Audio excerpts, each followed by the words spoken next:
Unlike the riverfront, where Honorine lives most of the time, um, the the playground is a little bit calmer during this particular period. Um, that's in large part because it's a place where the enforcement of order is sort of a necessary part of its existence. It has young teenage nobles who are learning military affairs, and so uh, they have to be attended closely to make sure that they don't injure themselves or one another. And so the process of sort of going into a quarantine and being more closely overseen than usual is for them sort of like an extended field test. A lot of them have taken it as like a an extended military training. Um, and Honorine having the permission to go back and forth between areas as a member of the council, she's been able to stay there during the course of her research. Um, and this is the first time that Honorine has stayed over since the conflict with uh Grandma Lorenzo, the Mad Queen Marietta. And so Anjay is aware that, like rubbing massage oils and whatnot into the scars that were left by like the Fate Witch's lashes isn't really healing, but she's still doing her best to sort of ease the pain post-confrontation.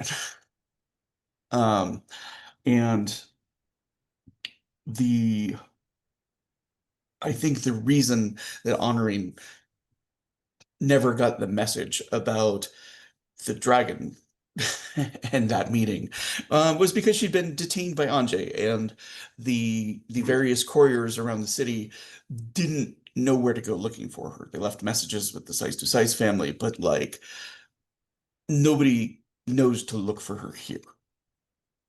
Does that make sense? Um, she has had uh, quite some time to kind of take stock of both like uh, the curriculum she's trying to develop. That it's taken a backstage to like the plague research and stuff like that. But also she's found the libraries that are part of the academy that have been stored unorganized and not incorporated into the main library. But as it's expanding, it's like civil literature and possible like logistics curriculums and stuff like that. It's given her like a whole wealth of like new books to kind of at least flip through and go, what is this associated with? What is this associated? What is this associated with? And start to play librarian for at least a little while. Um, so what has she made a priority while she's here, besides Anjay? Since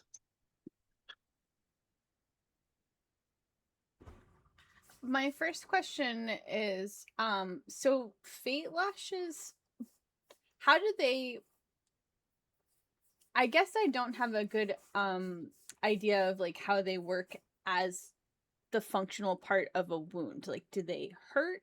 Are they did they hurt? Like, I assumed that they hurt in the getting of them, but like, do they continue to hurt? Do they ache? Are they an so ongoing, like, what, the once the dramatic wound is healed from them, do they continue to hurt? I think they that's a pretty good question, and not one really thought about because they're not like traditional fate lashes in that sense. Right. They're because the traditional lash is, a strike overreaches and the fate kind of like turns back on them. But in this case, it's the actual like weapon of an unraveled. And so I think what I would like to do with it is that everybody who received a lash from one of the unraveled is going to what I may say periodically is that like they have a sense in the same way that like a trick knee can like tell about the weather and stuff like that. They might have the occasional sense of like when an unraveled is near. Uh, so spidey senses, but less creepy? More creepy. Not sure Like about creepy factor. I think it's like a sense of like aching, like around the time that like they get close to one. And it doesn't have to be one that's like manifest. It can be like a sense of we might know where they are on the other side without going into it. If they like kind of pass by without actually crossing over. It's Mm. like this shiver you get and somebody's like, "Oh, somebody just stepped over your grave." Yeah, the nose itch of somebody talking about you supposedly. Yeah. Okay, so all right. So I think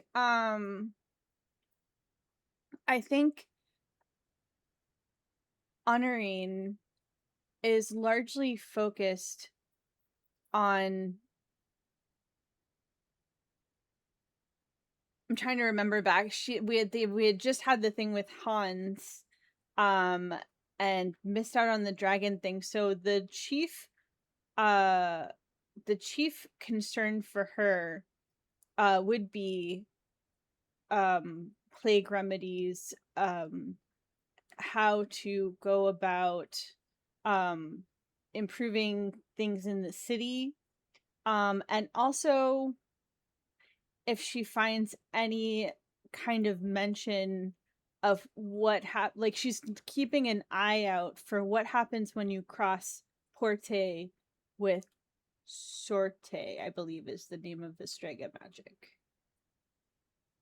So, um, Because that seemed to be going on in the Montaigne capital, was seemed to be crossing some beams there that shouldn't have been crossed. And so that's what she's kind of looking for. so there,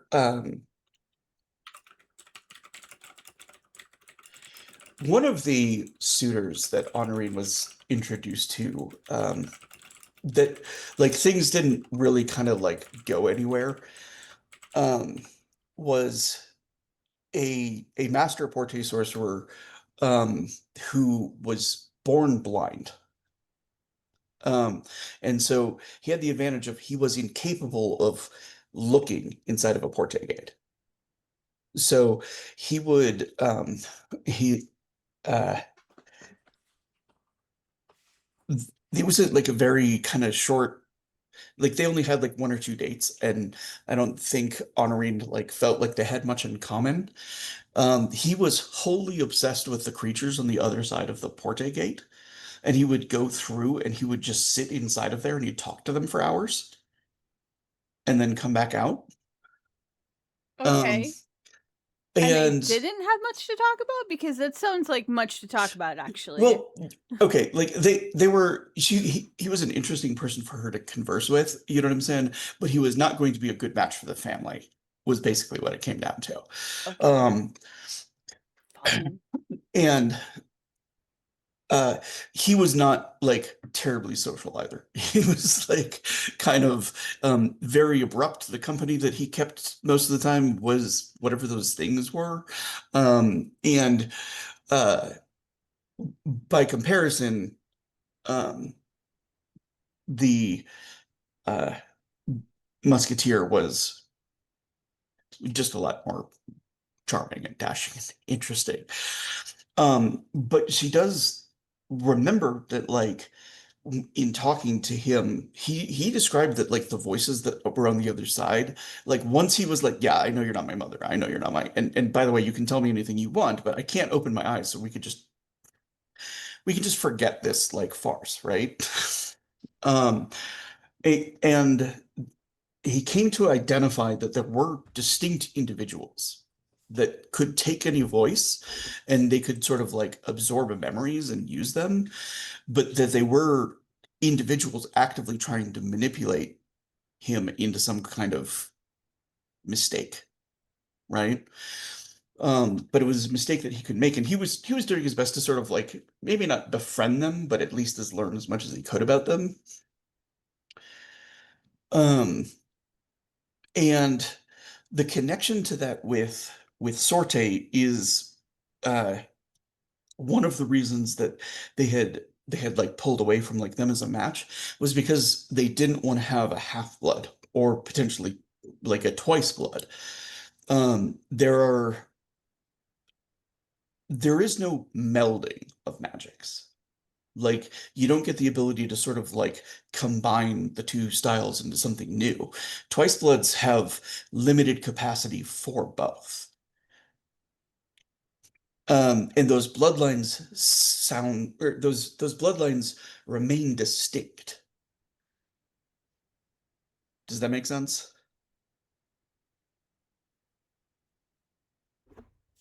Okay. Sorry, that was a very long segue to a shorter answer that didn't necessarily have that, but I just kind of wanted to put that in there. So so the idea that she's after is not so much necessarily combining them in a person. She's after kind of mentions of like if there are rituals that can be done where somebody who maybe is not a sorte sorcerer, say that 5 times fast, can perform an act of sorte, where somebody who is not a porte sorcerer can perform an act of porte. And she's seen something similar with the water portals, so she's suspecting that there is similar magic elsewhere that intersects with or mimics one of those things. Um, so I'm just curious. One of the available specialties for the Scholar Knack is occult. And I think that at this point, Honorane's probably had enough exposure that she could purchase that. Um, if her scholar is at a 3. Her scholar is at a 3. Do you have a specialty already for it? No, no. Okay. Shall I add a cult to my character Yeah, sheet? so occult is a viable one. So is Cernith, Okay. like archaeology is a viable one. Um I think I don't think linguistics as a field exists yet, but I would be willing to let you have the dot in it because that might be a thesis she's well writing later on. With as many languages as she's learned. Um, Still needs to Just complete the set, but yeah. Um, is that something that you want me to pick I'm throwing out now? options for whatever you think is the most appropriate. She can buy additional specialties if she would like to. I guess I'm wondering, are you about to ask me to roll something? Like, is it about to be I relevant? was about to ask you to make an occult roll and then got sidelined into the Okay. I Now you're putting me on the spot. I don't know what other specialties there are. Like, I'm having a little bit of nerves now, like decision paralysis. Um, um sure, let's go for the occult specialty. Putting it on my character sheet right now. okay. Okay, and you would like me to roll wits and scholar? Yeah. And you get a +5 from the specialty. So Okay. What's my wits again? God, this like broken icon in the back is so eye glaring right now. I'm really sorry about that. Thank you for the link, Ruth, about the different specialties.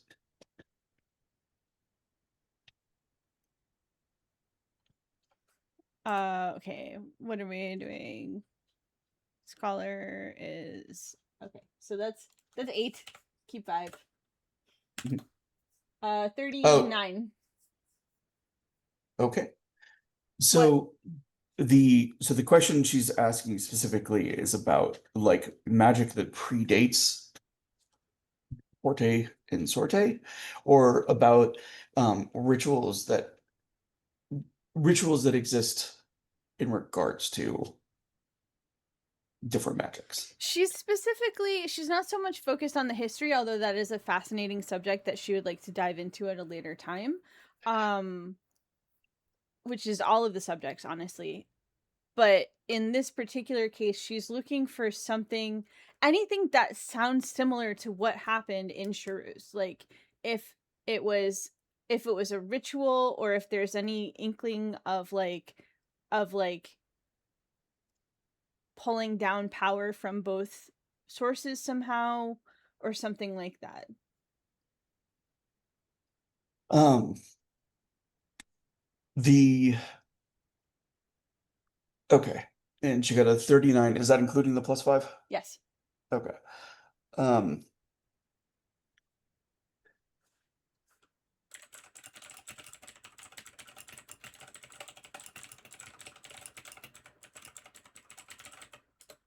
so there are I'm going to give a little bit of like just general magical history. So the well-known magics are the blood magics that are carried by the noble families of the different nations. Does that make sense? In her research, she is discovering that they are not alone, though. They are not the only magics that exist or have existed. Um, Avalon specifically has a magic that has existed for a very long time that is commanded by the druids that seems to be in regards to like words and promises and gifts that has a special kind of power. There's the magic that she's witnessed firsthand that was used by Kavi, that was in relation to his like short spear. Um, yeah, Ruth's screen is frozen for me too. So um, the and there are other like small sort of like anecdotal examples. They seem to exist almost entirely in sort of like tribal customs, um, and not in any sort of like organized. I'm going to use the word civilization here, even though it's a little bit loaded, but like once you move into something that's more organized or feudal or whatnot, it is those practices seem often to disappear. They seem to be very sort of tied to like naturalism and living inside of like a very natural environment. Um, and so those are distinct from those shamanic magics are distinct from what could be considered sorceress magics, which all seem to be tied to the senators of Numa, who were the first sort of proponents of each of them.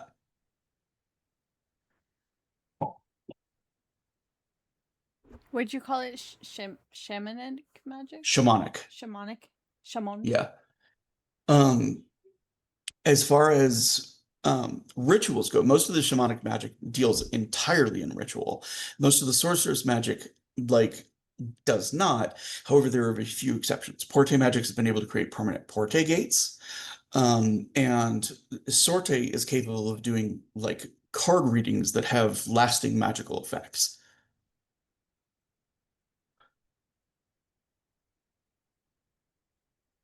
But as far as something of this scale, the closest historical anecdote of like magic going too far and then going extremely badly is actually from Mad Queen Marietta herself. The fact that she destroyed an entire island with an attempted use of sorte that had never been attempted before, at least on a scale that had never been attempted before.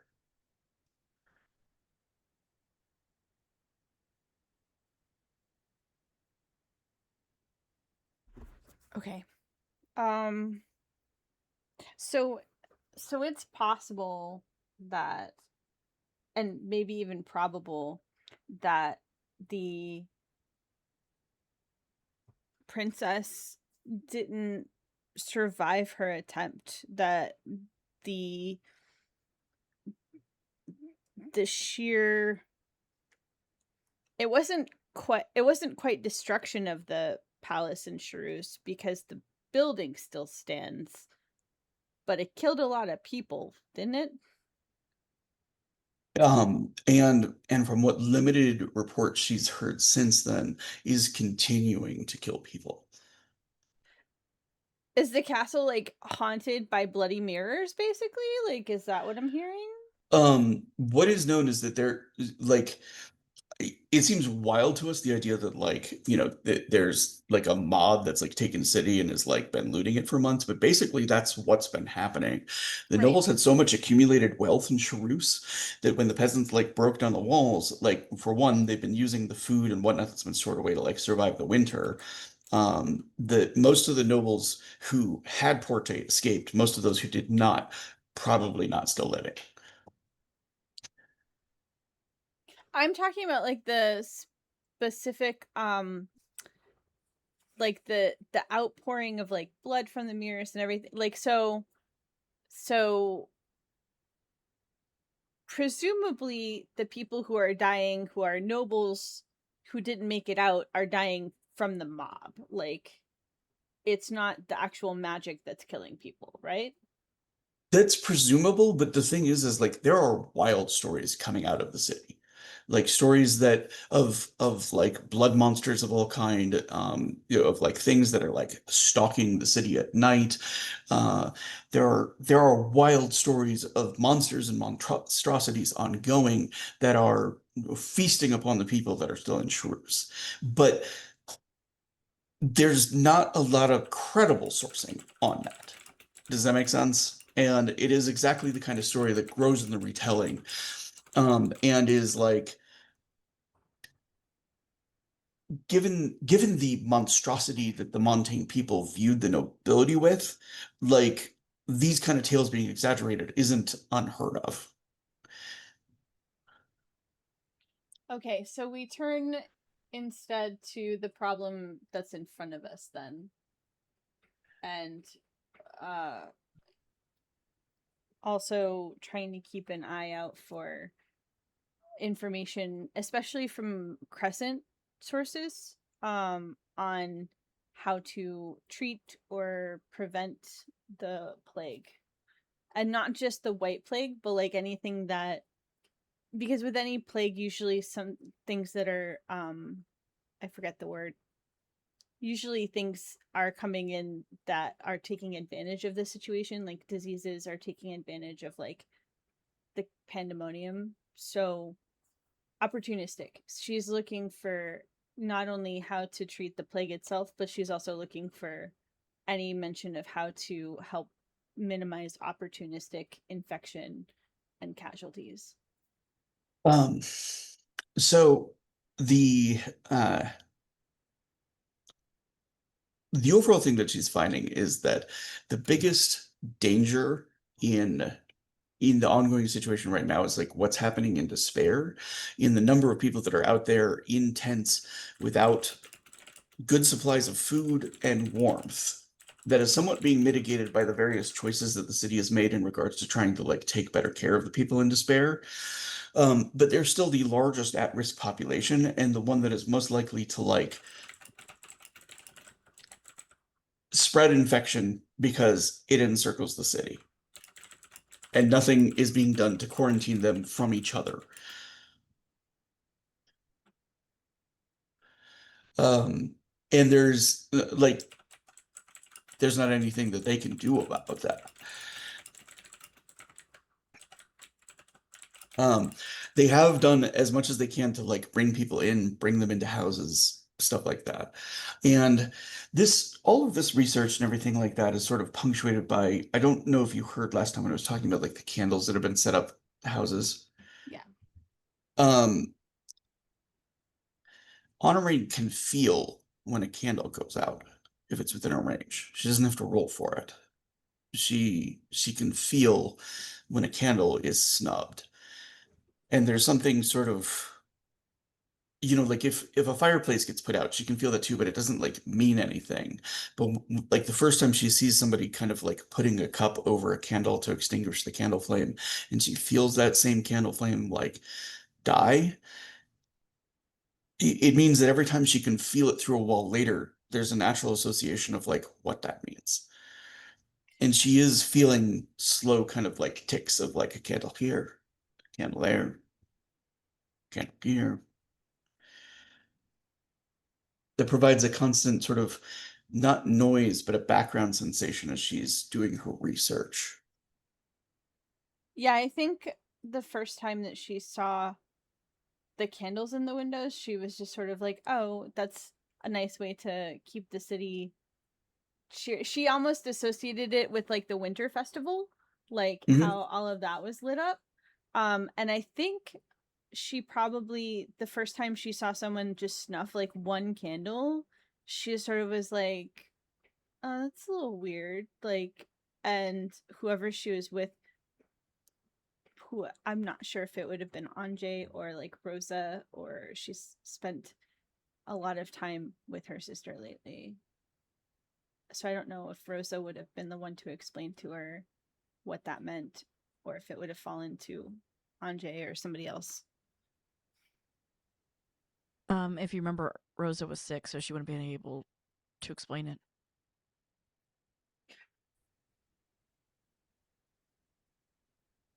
I do remember. So I think it might have been something that like when they were moving through the houses and past the dorm rooms and stuff like that, and she saw the candles and was like, "Oh, that's cheerful." And Honorine was like, "They're keeping track of how many people are alive." Who, not honoring, you said honoring, but you meant somebody else. Anjay, Okay. sorry. Oh, yeah. Yeah. Okay.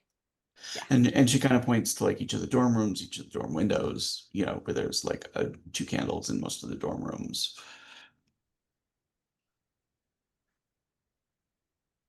I And think then it's set up candles in their own space at the university. Set up a pair of them.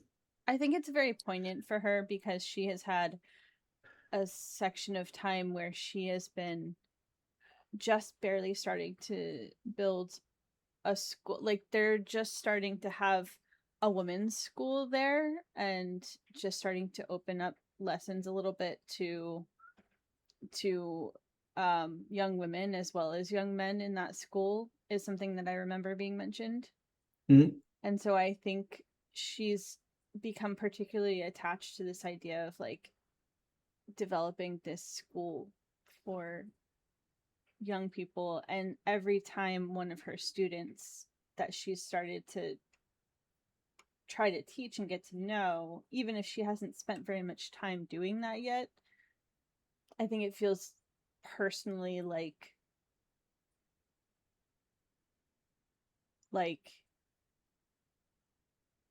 the loss of opportunity. And I think she gets more and more frustrated every time she feels it because she can't they can't fight their way out of it. She can't research her way out of it. It's a very, I think it's just highlighting every single time how helpless she feels. Um, and the it's very late in the evening when she's in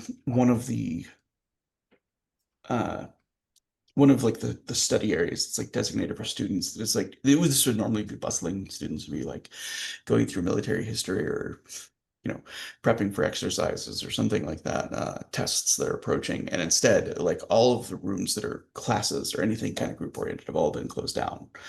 Um, but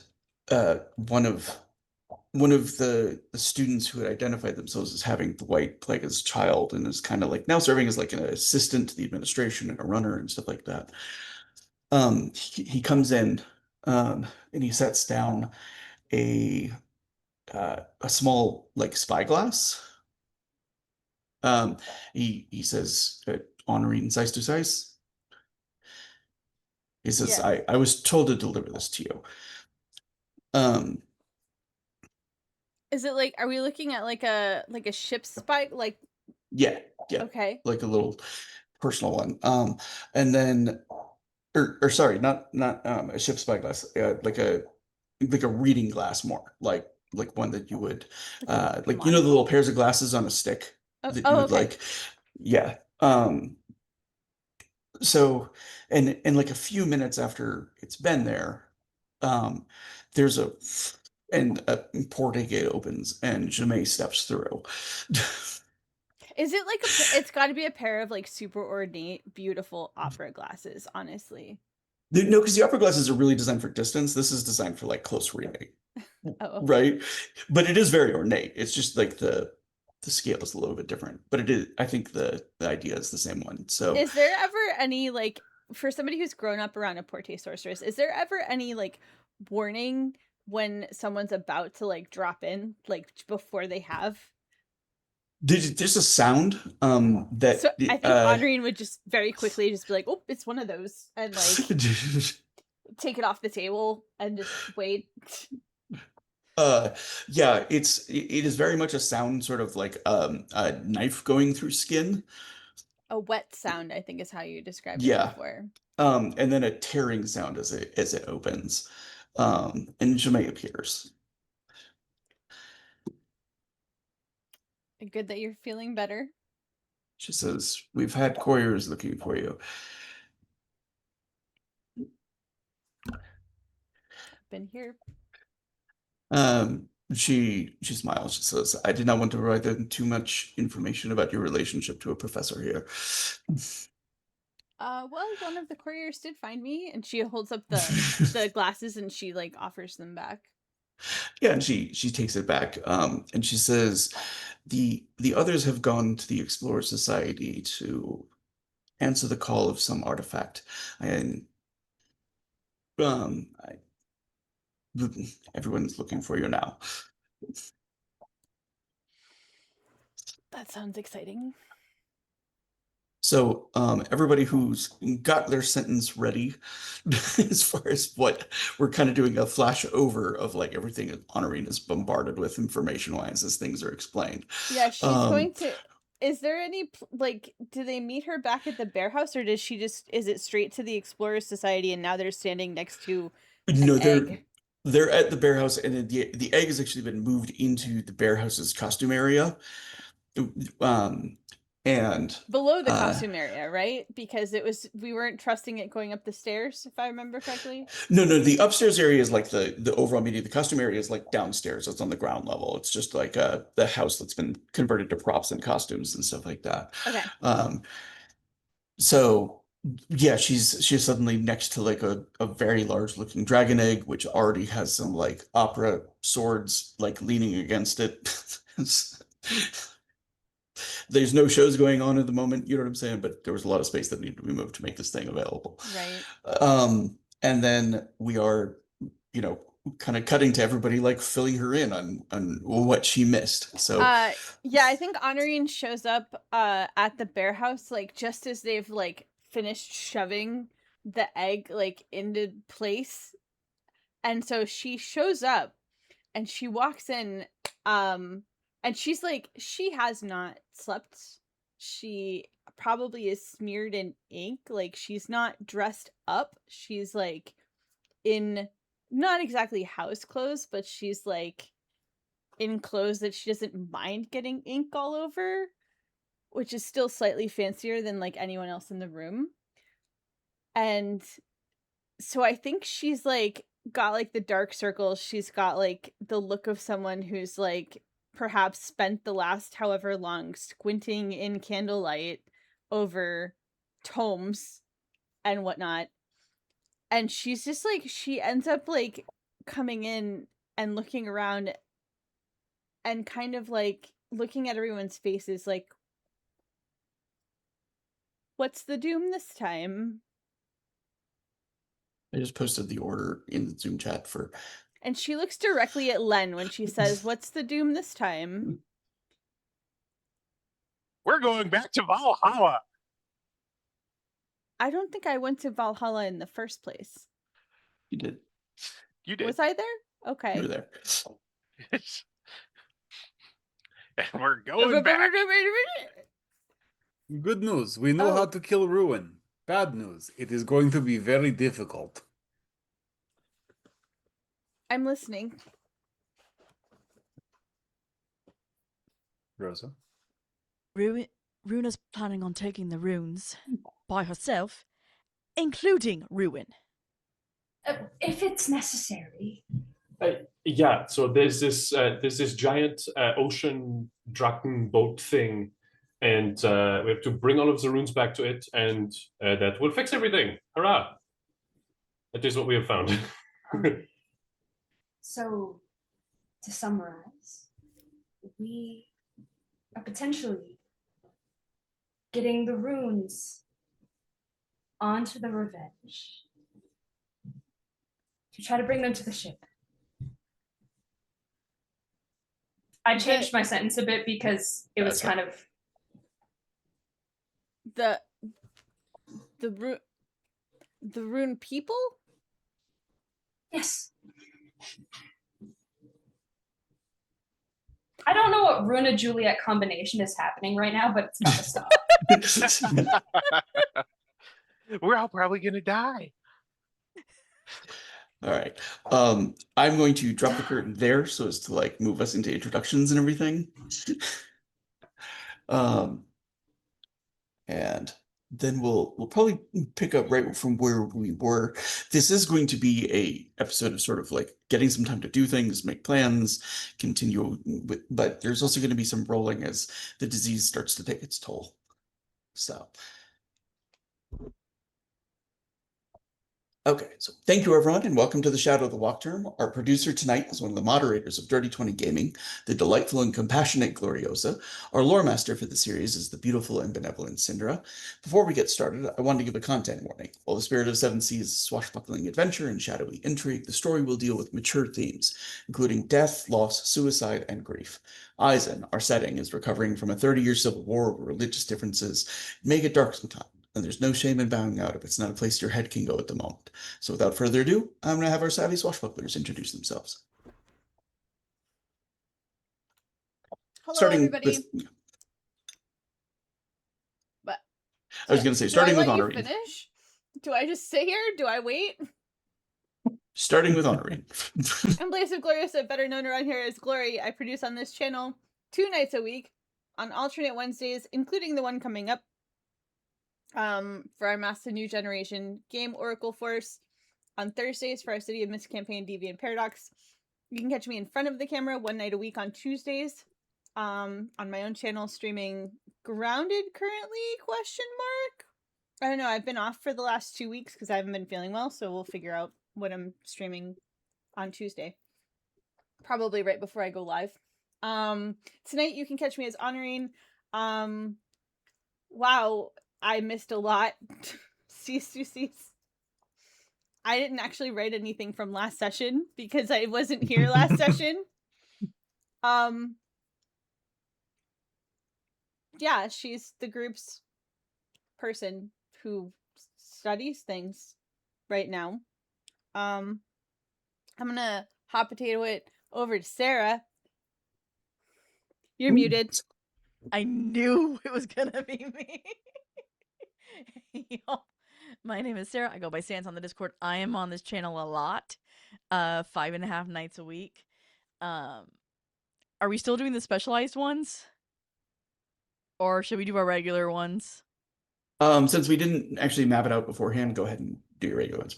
I did that when we had like a full cast of like 8 people. Yeah. Because we're a little bit less now, so. Yeah. I'm here tonight as Rosa Nix. I don't have anything witty for her tonight. Because yeah. Our Monday game, Pandora's Gift Nightcast. I played Clarity Palace, the best healer ever. Our Tuesday Rise of the Temple, which is run by the True Shadowmancer, and it's an amazing game. I play Aiko of House Wolf. Our Wednesday Mask Oracle Force game, I play Nightwish. Somehow I'm still the leader, even after chomping my own teammate. Our Thursday City of Mist campaign, I am the DM of the Chaos over there, and I am very mean to my players. And our Friday game, Everyday Divinity, yeah, I just messed myself up by reading chat. I play Alexandria Melanoe. Did I finally get it? You're putting the emphasis on the wrong syllable. Damn it. Okay. I'm already done with it.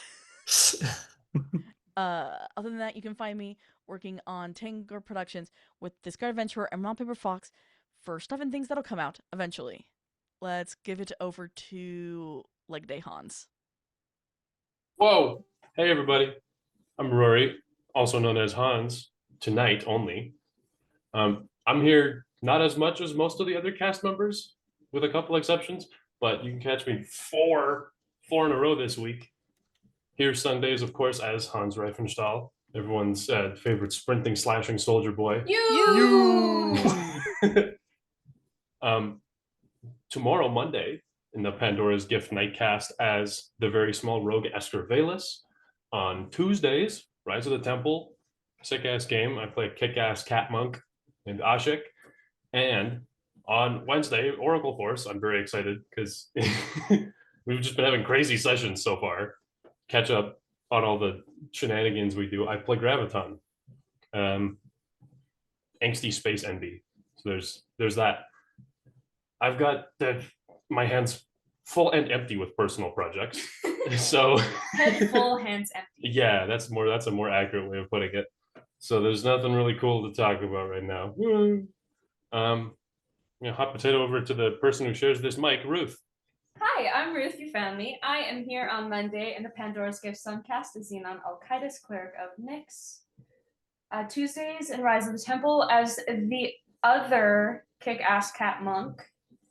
Alternate Wednesdays in an Oracle Force game as Trek, Big Ball of Anxiety, and Therapy Friend. Thursdays as Nora, I guess the horrors never end Avalon in Deviant Paradox. Fridays as Juliet Fairchild in Everyday Divinity. And today as Runa Ingvild's daughter. Unintentionally self-sacrificial. But she's a really good healer, guys, trust. It's on it, okay. She doesn't view it as being like, if you take anyone, take me. It's just like I'm gonna do what I need to help. Anyway, that is all from me. I have a head empty and hands empty, projects-wise. So I'm gonna pass it on over to Len. Hi, folks. It's me, Bat Kyle, your friendly neighborhood menace. You can find me probably the least out of everybody here except maybe Siosa. I mean, you produce too, so I think you're here. I just do Sundays as Len. God, we're going on that fucking boat again. Costin, probably still a little salty because he almost drowned last time trying to get everybody out. Then you can find me on Fridays as the Fate Weaver for our Everyday Divinity game, where my players show up and I throw horrors at them, and somehow at the end of the game they're very happy about that. Otherwise, you can find me in the Discord, being a menace, posting unhinged food memes. You can find me in the chats for many of these mentioned streams, being a menace. It's kind of my reason for existing at this point. And over to, has Bison gone yet? Okay, over to Bison. That's me. I was actually pulling a route there and seeing if you guys would forget about me, but I was just curious. I am Bison Never _ forget you. Stonefist. I've been here for a long time, and I'm here a lot, which is a fancy way of saying I have literally nothing better to do. I'm here 4.5 nights a week. Tonight I am playing Gav. At least I know how to swim this time.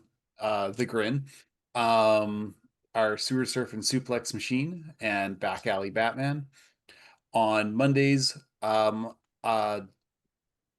sorry, I was asked a question just as about to say that. Hold on, let me write it down. I got it. Keep going. There we go. Okay. On Mondays on the Pandora's Gift Suncast, I am the other cleric, the humbled servant of Hephaestus, Bophades Caridia. On Tuesdays for Rise of the Temple, I play Gazbag, Der Bog Orc, our stinky healer, and grumpy party dad. I think that's what's happening. On every other Wednesday for the Humbled Heart campaign, which is on the nights that Oracle Force is not bringing stuff to your faces, we are doing what is currently a channel rarity and playing some light-hearted, whimsical forest adventures with 2 crows, a pigeon, a skunk, and a caribou. In that game, I play Jasper Robson, the newly minted Paladin Oath of the Ancients. And on Thursdays, for Deviant Paradox, I play Garrett. Which one of us is the Mythos? Sakes. That has its own thing. And yeah, that's what I'm doing. Sometimes you can catch me on Nate Cat Gold Chain Lives, Disc or Twitch, playing Call of Duty Black Ops and being really bad at it. I think that brings back to me. I am Siosa. I run Shadow of the Wachtturm on Sundays, and I am the underachieving-ist person on the screen in front of you because that's all I do on the channel. So,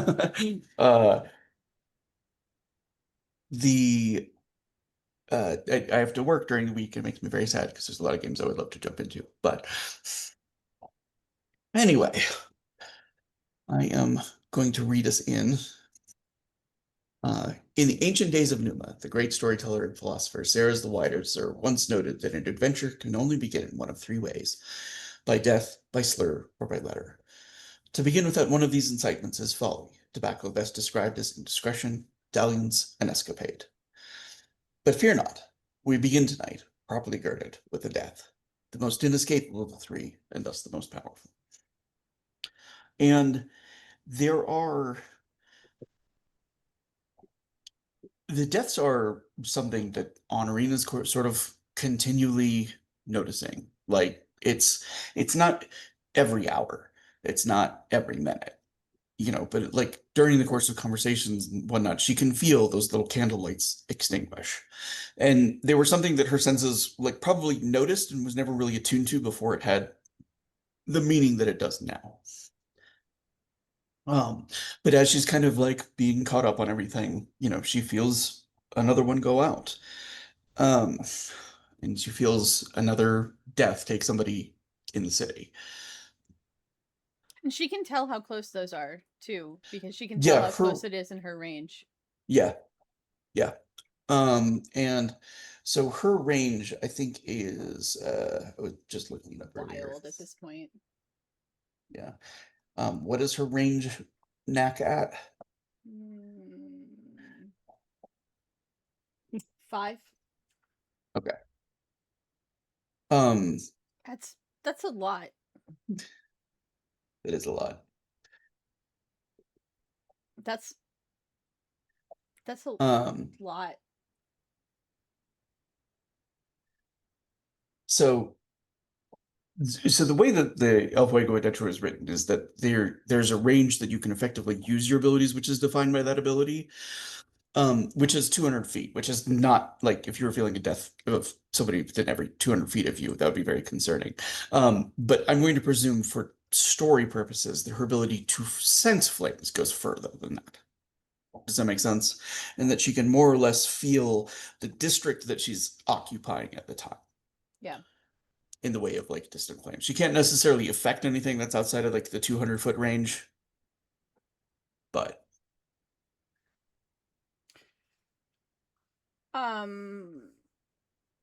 okay, where were we, people? so she'd just been getting caught up on everything that happened in the last episode with the meeting. Asking the other players. Oh, sorry. I wasn't asking that was you. in character. Well, it wasn't quite in character, but I was like, okay, we left off with Runa. We were all together. Madeline Bissett is there too. Because Yep. she finished with the moving of everything. She introduces herself. Oh, now I know her. She's Madeline Bissett. She's the head of the Explorer Society. She has an entire book of notes that she wrote while the interview with the dragon was ongoing, which she does not mind allowing Honorine to peruse. Oh yeah, upon seeing the book, Hans just goes, "Oh, it is probably important to mention that I only heard about half of this conversation. Yeah. It's something to do with the egg." Hans didn't want to join us in the astral projection conference. Yeah, no, I didn't want to touch the magic draken egg. Okay, Len, is that a problem? I You have a mean, problem your with life that? was like 80% magic up until recently. This really shouldn't. It doesn't mean I don't have a generational fear of the giant lizards. Yeah. We're in mixed company. Yeah, Bissett is very curiously looking back and forth that your life was 80% magic up to this point. Don't write that down. I mean, it's over anyways. There's not much to write about. Just I got better.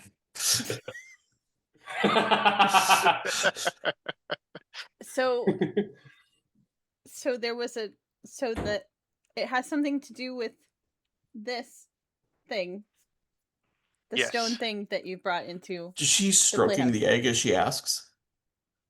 Do it. Yes. Stroke the egg. As she, so like kind of like as she's talking and as she like it has something to do with this. There's like a moment where She's like puts her hand like has something to do with this.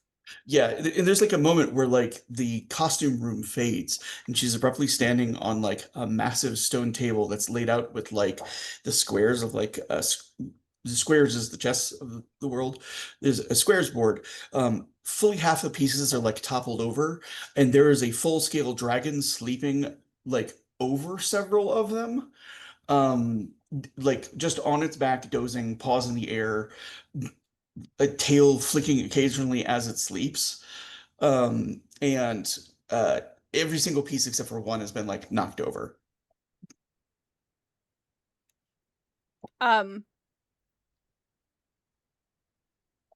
She yelps. Yeah. And like the thing's eyes kind of snap open, and there's like this sort of predatory growling noise that comes from its chest that seems to shake like the entirety of it, as it slowly rolls onto all fours and begins to stalk towards her. Is anyone else in the room reacting, or is this just a me show? Oh, Madame Runa will... Busset is like, do you think it's still working? I think it might still be working. It's probably still working. Let's I just think let her. Runa's gonna go. It can't touch you. No. So And Len- if Really Runa's not touching the quietly. egg, she can't actually hear what Runa's saying, though. Well, she heard Honorine yell. Oh, Honorine can't Honorine hear can't Runa? hear her. Yeah. It's Okay. like, Yeah. shh. Yeah, Rosha too. It's just like, dude. And when Len does it, Runa just goes, and this is why she doesn't like you. No. She didn't like me long before this. I'm just playing into it at this point. There's a very large dragon that's like stalking towards Honorine at the moment. It is fully like 20, 25 feet tall at the shoulder blades and much longer than that.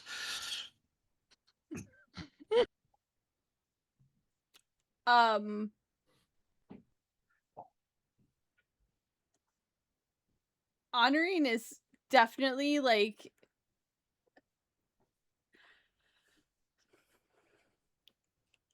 staring. I mean, I don't think she's like running. I think she's just like staring and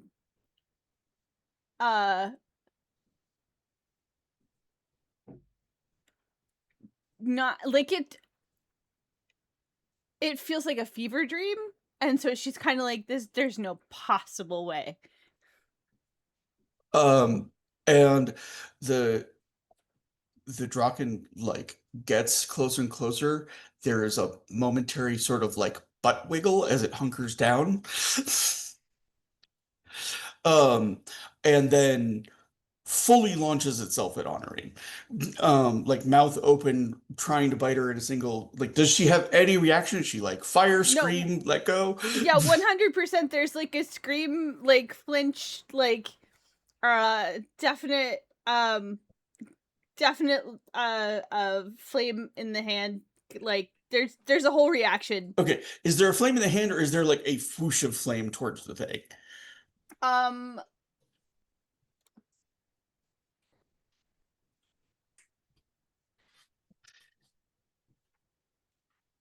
There's okay, so she actually pops up. It's almost like embers. She actually pops up like a wall in front of her of like what looks like little fireflies made of just like coal embers, like dotting the air just in front of her. Len is grabbing a bucket. Wait.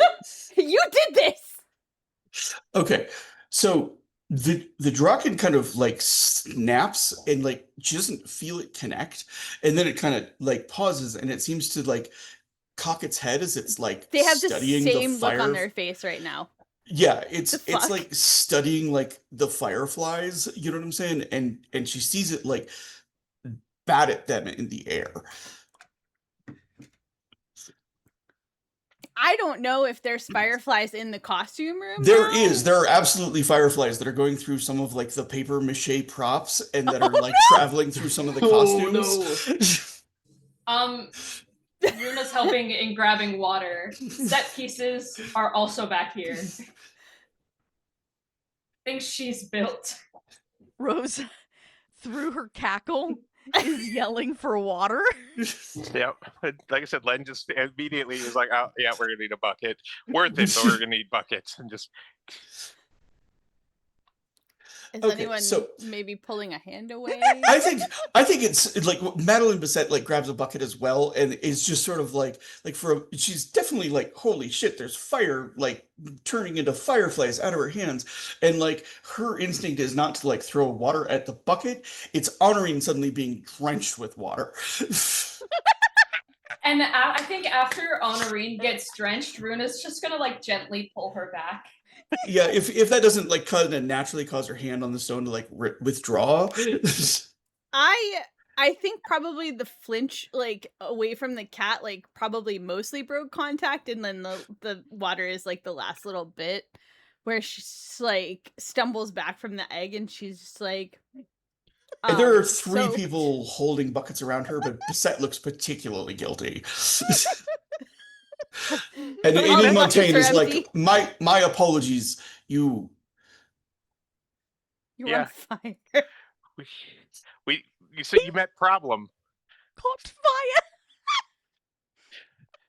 fire. I can't tell what Rosa just said. You caught fire. And she's just losing it.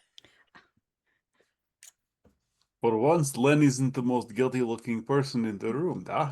I thought you were in danger. No, I thank you. Must have been something caught from the fireplace. She just knows. It was fascinating. She says it was like the flames were animated and taking the shape of small bugs. You would not I'm believe your eyes. Sorry, I missed it. Um, The She paints said- and oils in this room seem to be getting to our heads, da. She says, no, I don't think that's it at all. She says there are histories regarding lost sorceries that have not been seen on Thea in centuries. What? What now? And Rose is saying this kind of pointedly and haven't been seen yet.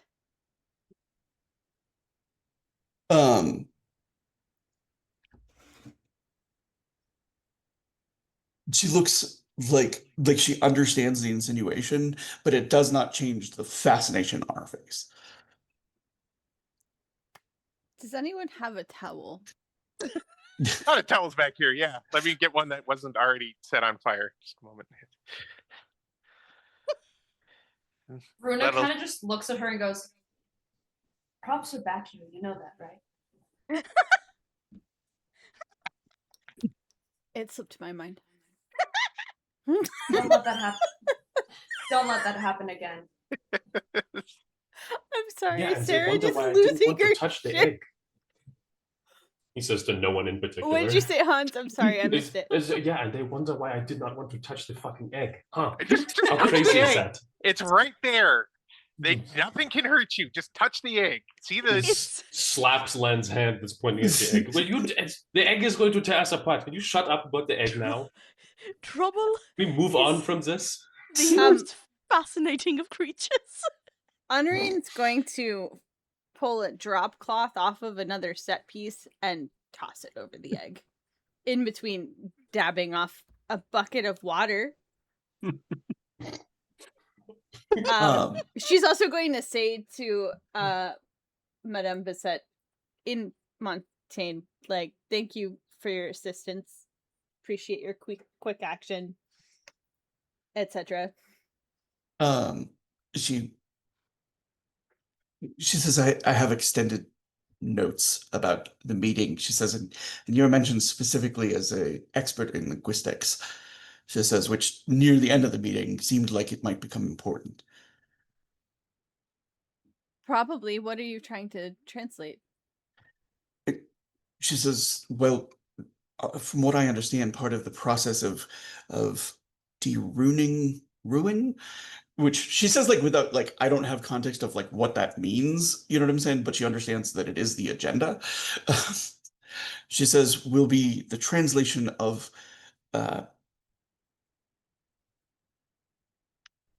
the language of music, which is used to control the crabmen who keep the runes imprisoned. There's like a tone like, am I smelling toast as I say that? Like, Was it the crab or the automaton? The crab was used both. to control The crab men. The crab people make the automatons. I That's think. Yeah, they made and yes, programmed. It's yes. their language. Yeah. Quite. There was a lot. I was worried I was missing things. Yeah. I've definitely missed some things. Yeah. Would have helped if you touched the egg. Nobody's Raises touching the egg. book to toss at her for a second. She kind of just looks at him like, do it. She's intentionally poking fun. Has she? I don't remember if she has seen Hans, by the way, since he got demonstered. Yeah, she was. Was I think she she was there? there when She he was was there? Okay. demonstered. Cool. She looks directly at Hans and she's like, "I'm going to need my Blackwood back." Oh. Dip note. Yeah. And the other one, when you get around to it. Yeah. Okay. She takes her pendant back and like puts back on and all that stuff, but like the language of music sounds more like Rosa than that was an allegory, actually. There is. It is a diverse language. The example given was comparing it to music, in that they left specific instructions somehow that control the automatons that we saw. What was the language called? Because it was mentioned. Hasara. Yeah. She says that. And Bisette's like, I don't know if that's 2 S's or 1 or. I suspect you're the first person to write it down. So it's whichever you wish. You add S's with your heart in this case. No, you don't, Len. You don't know. I do know. It's actually my specialty. Generally, one uses a quill, duh. See. This is like I mean, that's the easy way. So we have kind of the shape of maybe a plan what is at this point. What? There was a Okay. boat in. The boat is Revenge. The Revenge. No, the Revenge is what we're going to need as part of this, but the actual ship is the dragon we saw in the Mirror Sea. That gigantic city blocks in size dragon is actually the remains of a craft that could travel in ways we probably can't even begin to understand. And in that dragon, there are a set of runes. Those control runes.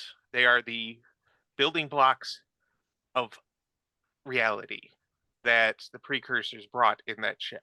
And somehow those runes are what created the rune bound people, beings like ruin, and strength and other things we saw, which eventually led to what the Scourging can do.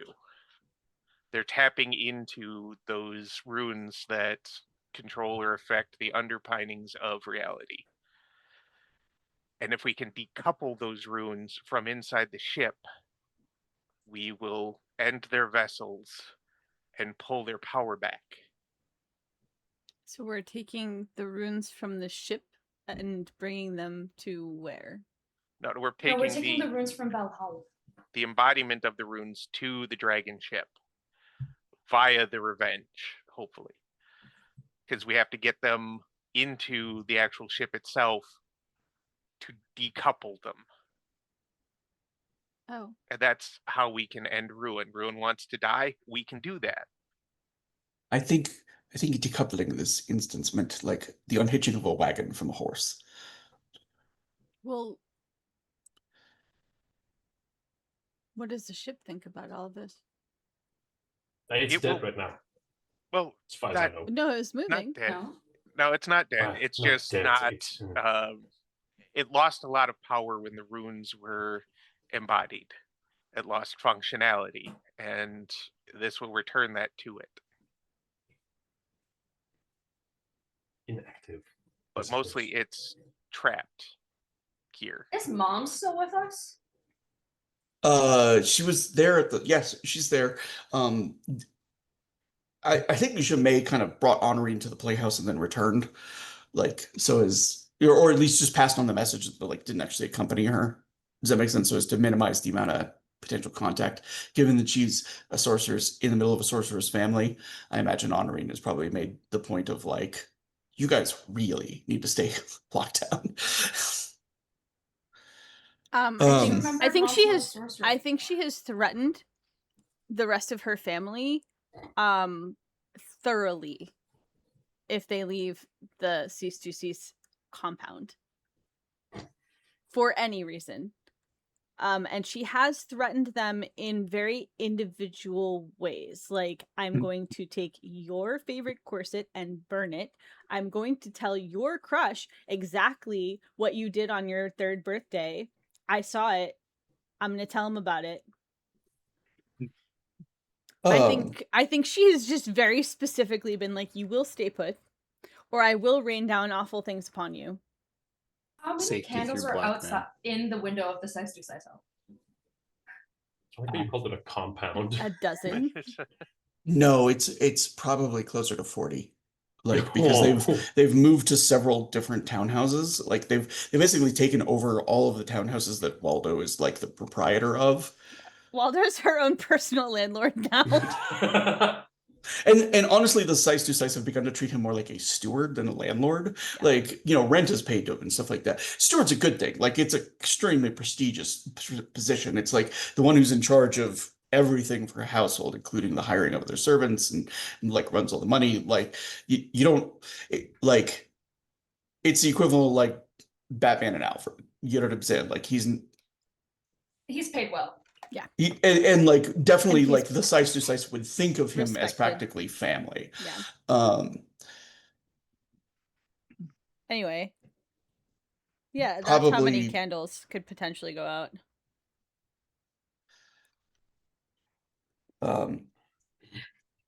Okay. So This doesn't really necessarily help with the plague issue and what's helping that along, but it at least takes one world ending possibility off the table. If it works. One of the bigger possibilities off the table, which is nice.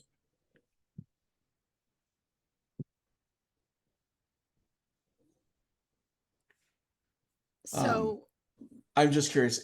I'm asking out of game if Rosa is like she's aware she has a thing to share and she's just not doing it because of the present company. Yep, she's waiting. Okay. Bissette is like she says, I will have a transcription of my notes made as soon as possible, but given there were revelations in the conversation that may redefine entirely how we approach the Cernith and save many lives in future explorations. And I really need to get back and make note of some of those insights. The fact that we have been dealing with several distinct races has never occurred to us. There have been notations about differences in architectural style and uh, writing at samples, but we had always assumed them to be examples of a same race with multiple cultural, uh, much like humans and Thea, that there are many cultures and many styles. We had assumed the same of this, but the knowledge that they are distinct ages and eras could transform our understanding and know why certain things work in some areas and not in others. So given the immediacy of this impacting operations, I'd like to go make some notes, share what I know with my other explorers. I will be discreet, but that must be shared. It's going to change our approach to everything. I would greatly appreciate any transcript you could provide. Uh, I, if you have a background in linguistics, and an understanding of them, this is an open invitation. We will start. We'll be able to start separating the linguistic sources we have from different ruins that we have excavated, and perhaps can begin to make actual progress in studying them as a language now that we're not trying to identify them as interconnected. I would love to help. Just as that would be delightful. Can I have an escort back to the Explorer Society? I don't have one of the council pins, so I will come with you. um, she talks the whole way, like like she's in the midst of a eureka moment. Do you know what I mean? And like one that is like so much of her time is spent being the administrator who just makes things happen that like she's kind of lost touch with like the scholarly part of it, and she's She gets fully to like, nerd out. "We've made a discovery." You know? Not to mention she talked to like an actual Cernith, or it was in the presence of one being talked to, and that's very exciting for her. Yeah, I think Gav would be trying to like. Are the Gav is probably asking questions the whole time because she understands things better than he does, even though he's not. He's no idiot. He's just he's not educated. are Well, the so he's- dragons a Cernith race? Like, are they considered a Cernith race? the true Drakenar. Okay.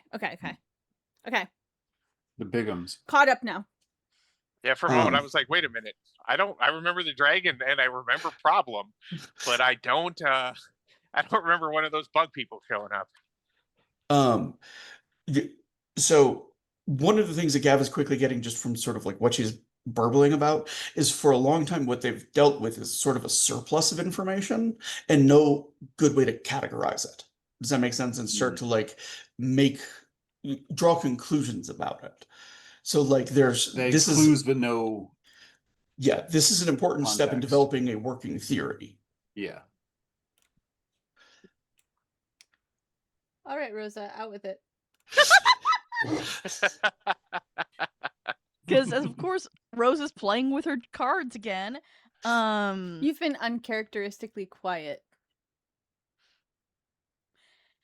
As she pulls out from behind her back 2 cards, the Magician and Judgment, or not Judgment, Tower, which has been falling out forever. Let's face it. And she puts them onto the table. Whatever we're doing, wherever we're going to need to work together.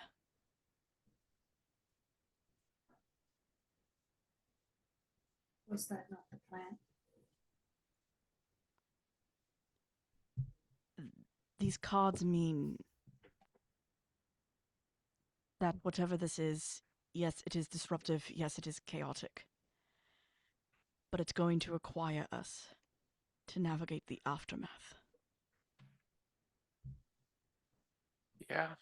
I mean, we're looking at potentially, like, assuming we can't decouple thing or recouple things correctly, we might be crippling an entire school of magic. Messing with the fundamentals of nature, are we not? Yep.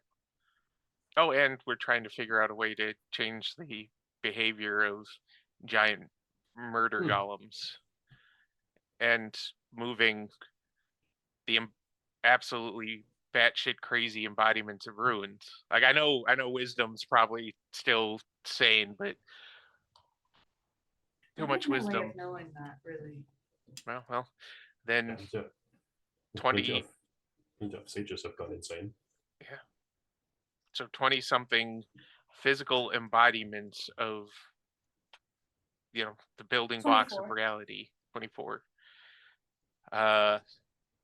Onto a ship, then trying to get them into a giant dragon that's also a ship, and then the whole rune thing. What's the capacity of the Revenge? Say what? What's the Revenge's capacity? That's going to be a tight squeeze, Oh, but it can handle that many. You can get a lot of balls in the Revenge. No, but let's do back and forth. Oh God. Ingo Rose- looks at Rosa, and she kind of like, there's something else too, something that you saw. Player cannot remember. With the death of the Mad Queen, she Yes. saw like fully a third of the black strands like fall and disconnect. And also, it seems that the Unraveled are at least partially involved in the White Plague. When Gav, Runa, and Honorine took care of my grandmother, a third of the strands disappeared. did a third of the sick? The black strands. But did a third of the sick get better? I don't.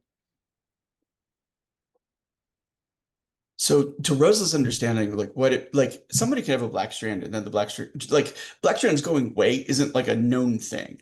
Does that Yeah. make sense? But a black strand is meant to guarantee death within a certain time frame. The fact that the black strand has fallen away doesn't necessarily mean that they won't die, but it means that they're not guaranteed to. Yeah. Does that make sense? Gives them a chance. There's a chance that they won't die.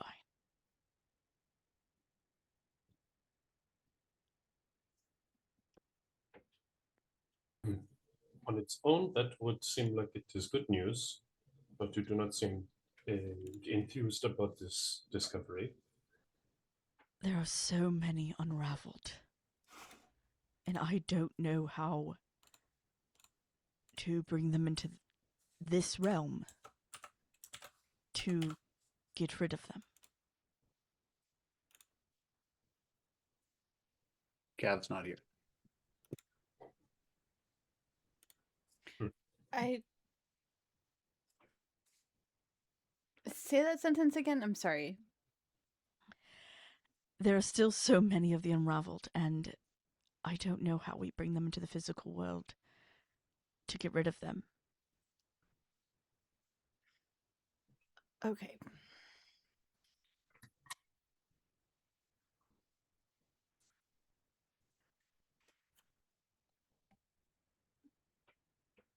Was Rosa told that, Gav?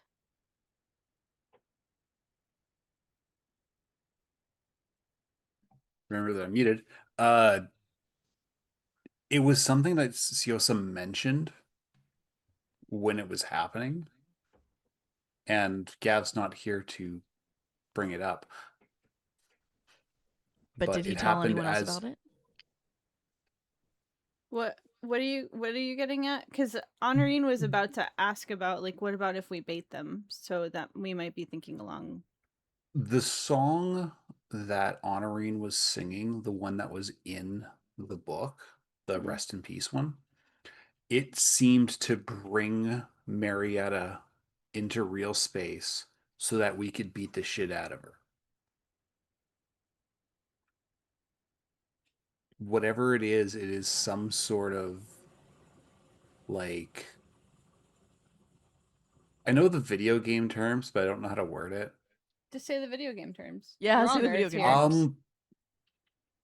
It's like in Elden Ring when you cast the spell that gives you that breaks the destined death. It's just an instant kill for undead. It's like using a torch on a mummy. It's their weakness. So, Honoриne's going to say, kind of in response to that, to Rosa, like, we can draw them out with bait. I mean, it's possible that the music, or we have to figure out whether the music or the child was what drew the Mad Queen out. But if it was the music, I think I remember it. Ingvild looks to Rosa and she says, the Strega see power in threes, do they not? They do. She says, one unraveled fell and a third of the death strands fell away. She says, to my mind, that suggests there are two more. She I says, believe so. and there is one story of a Strega here in the city that I know of.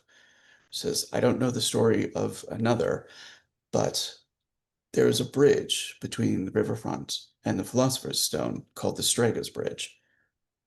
Says a Strega that threw herself to her death after her lover betrayed her. She saw. I believe I saw that unraveled attend to my grandmother when she called her. Says, so we have a place that might act as a binding point for her.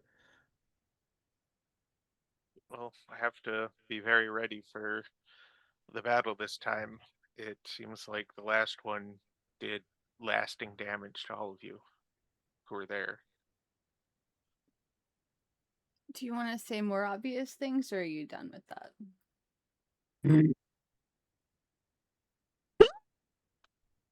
I'm not the one who, oh, Len said astral projection, so obviously I'm going to be safe, and then freaked out and almost set the entire, props department on fire. So I don't want to hear anything about battle readiness. Ingvild leans into Bruna and she's like, I'm very glad I had only one child.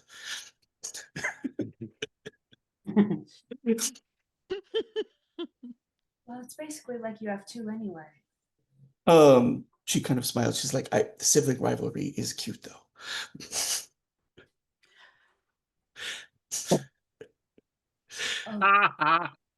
And Bruna knows what, like, she's meaning like Honorine and Len are like the siblings in this case in her mind, not Honorine and Rosa. Okay, that's what I No. was thinking. You know they're not actually siblings, right? He's dating her sister. She says, engaged to. and families, she says, are more than blood. This is true. I think, how long would it take Gav to get back from his errand, do you think? Probably not long. It probably takes longer to like disengage from the disengage conversation. from Bissett. But the moment there's like other scholars and he can just kind of turn and point and push her at them, you know what I'm saying? They're all excited burbling. So Okay. So when Gav gets back, Honorion's going to suggest I think we should go talk to Kazi if we can find him about the unraveled. I think that's the bigger thing to tackle at the moment. More immediate thing. The more immediate thing. Saw him too. Would I have any idea of where he is? Or would we just like meet them at the Stone House or The something? Stone House has been the place that you've traditionally meted That's been them. our best bet. Meted them. I'll meet him right here. Right. But the longer ways to go down to the Draken mine and to like their sort of central place of operations. Oh, I But don't want to go back in the mine. They don't like us when we get too close to their base, anyways. So for on Hans's errand, that does represent the one possible way to maybe get the ring to Montaigne faster. Because the Yeah. portals that are down there are not Porte. Those ones They're are not. something Yeah, else. those ones. That's true. I when was we're kind of gonna have thinking of to, that before, but I didn't want to blurt that out in we're the gonna have middle to of go the down there and chamber we were in. do stuff with the portals anyway for Yeah. the boat. We could go down to the creaky portal room. Yes. I mean, I know we're not really supposed to interfere with their base, but I have to do something for Strauss, anyways. And we do know people who have been down there before, huh? Is Referring there to Anjay's little rescue mission. She knows the sewers. is there a way to get to the portal place that doesn't involve getting soaked in Drakenisen?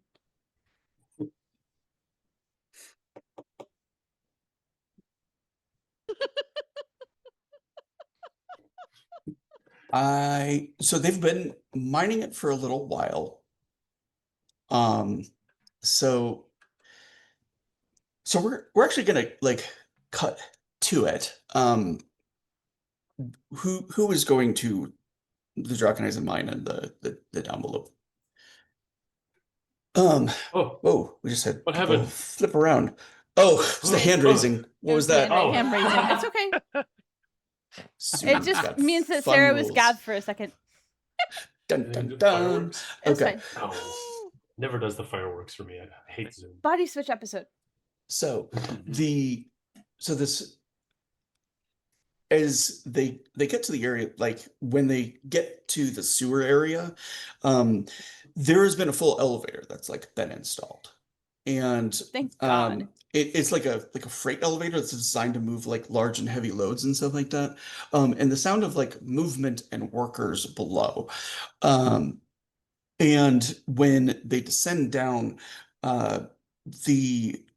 it's the first sort of sighting that like everybody has had of the Nibelungen since Gav had his armor made. And these are like the people that are down here are the ones that they rescued from the battlefield. They can see where like some have had like their limbs like removed and stuff like that by their time under Posen. So but like they're now busy in like the work of like mining and retrieving like the raw Drakenisen. But while the Nibelungen that they know, the voice of the Nibelungen is I would say she's overseeing, but like she looks like she's incapable of delegating. And so she's Aw. absolutely covered in like wet Drakenisen mud. Her clothes are clinging to an extremely muscular body.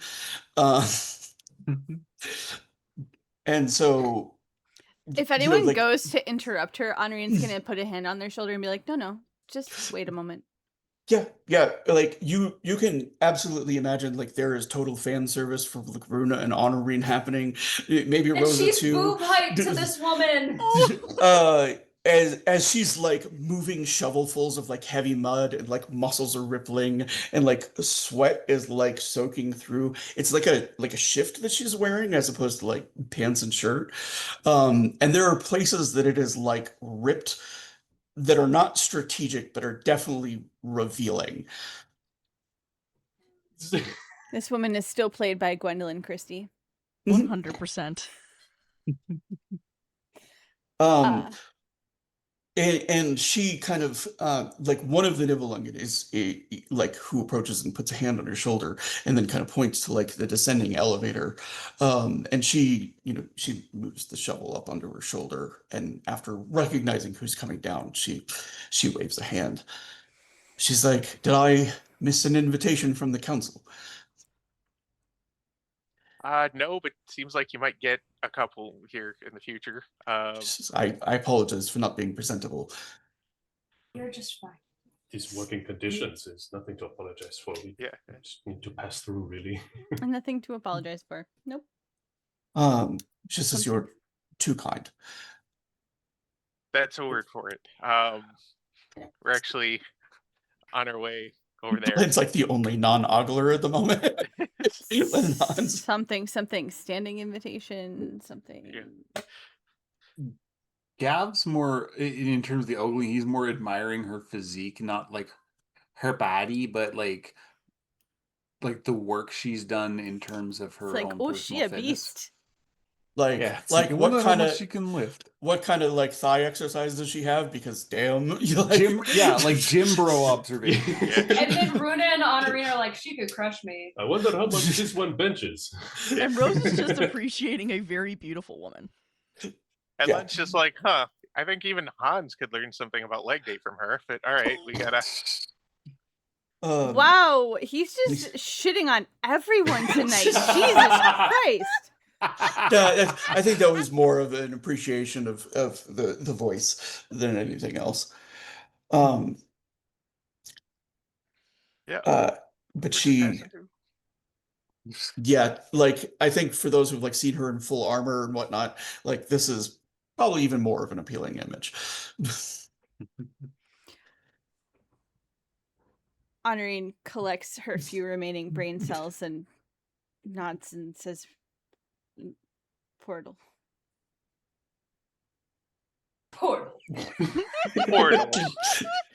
It's like they don't know. Well, she knows that there's the portals down here, Mhm. and it like for a moment she has a look like running through the languages she knows, trying to figure out if like Honorine has like switched languages.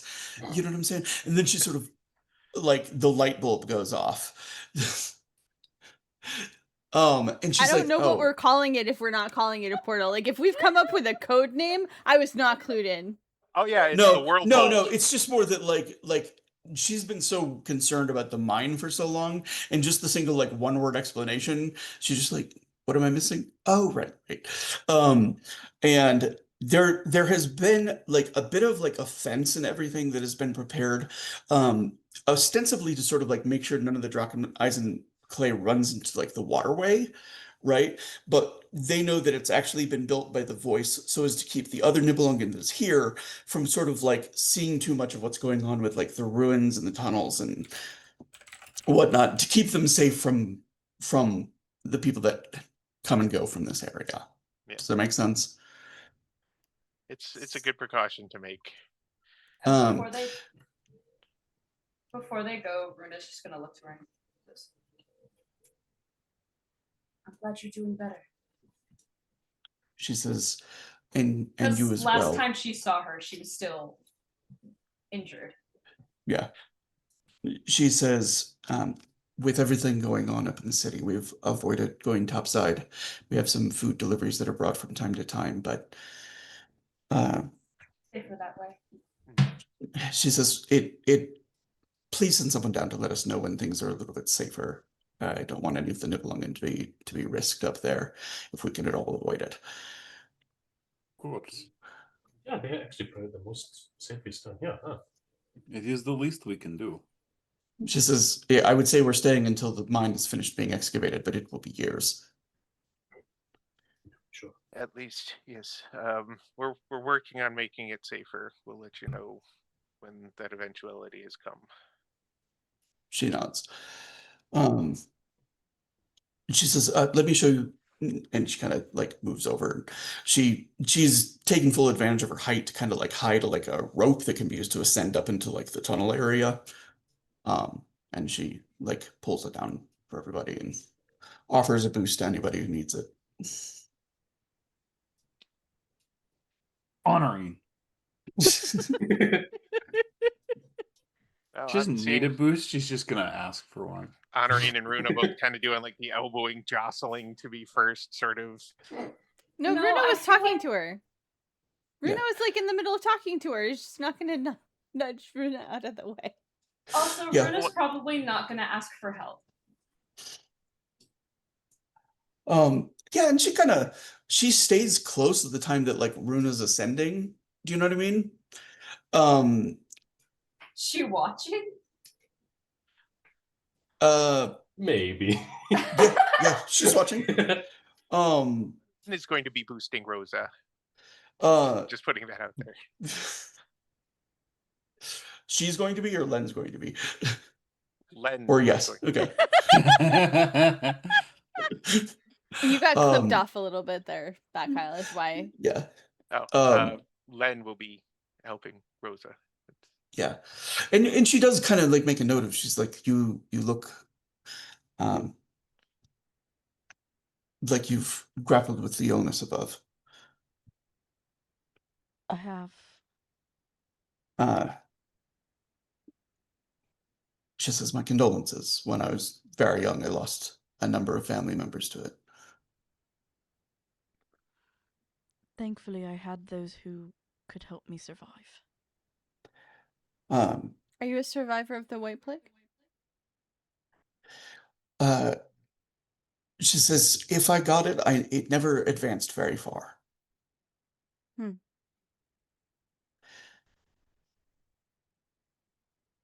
But This I is- was in a household full of people that fell to it, and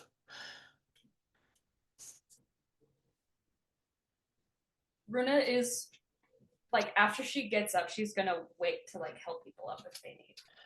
yeah, it's not hard for like the others to notice that like she's doing her best to be honorable about it, but she really can't resist watching Runa or Honorine climbing up the rope.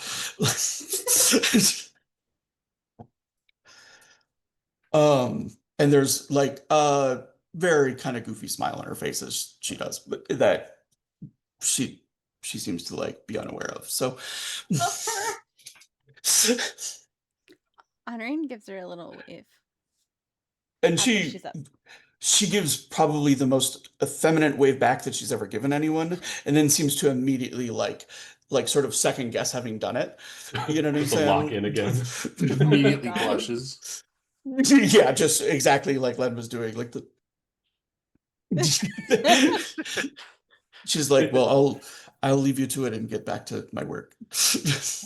Rosa immediately to Honorine is like, take your shot. Why are you pushing me?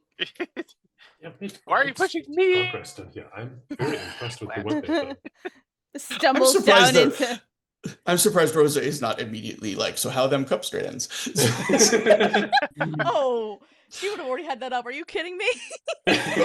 Roll for it real quick. Honorine falls down the shaft back again, like into what's her face's arms. Whoops. I slipped. Thank you for helping keep me from getting all bloody. 10 keep 5. That's pretty good. 57 with 2 explosions. Okay. Wow. Since she's only looking at cups at the Sees the moment, throbbing there is cup strand.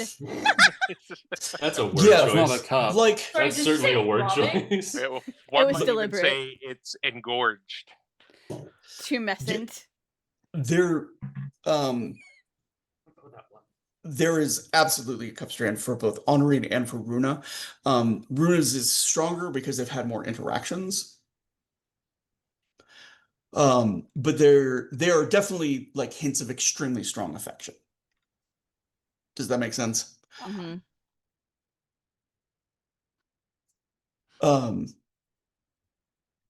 Actually, I have a stupid nerd question just because I'm interested in the world. Like, is this what's the scale of mine we're working with? Is this like deep enough underground that it's like warm compared to winter?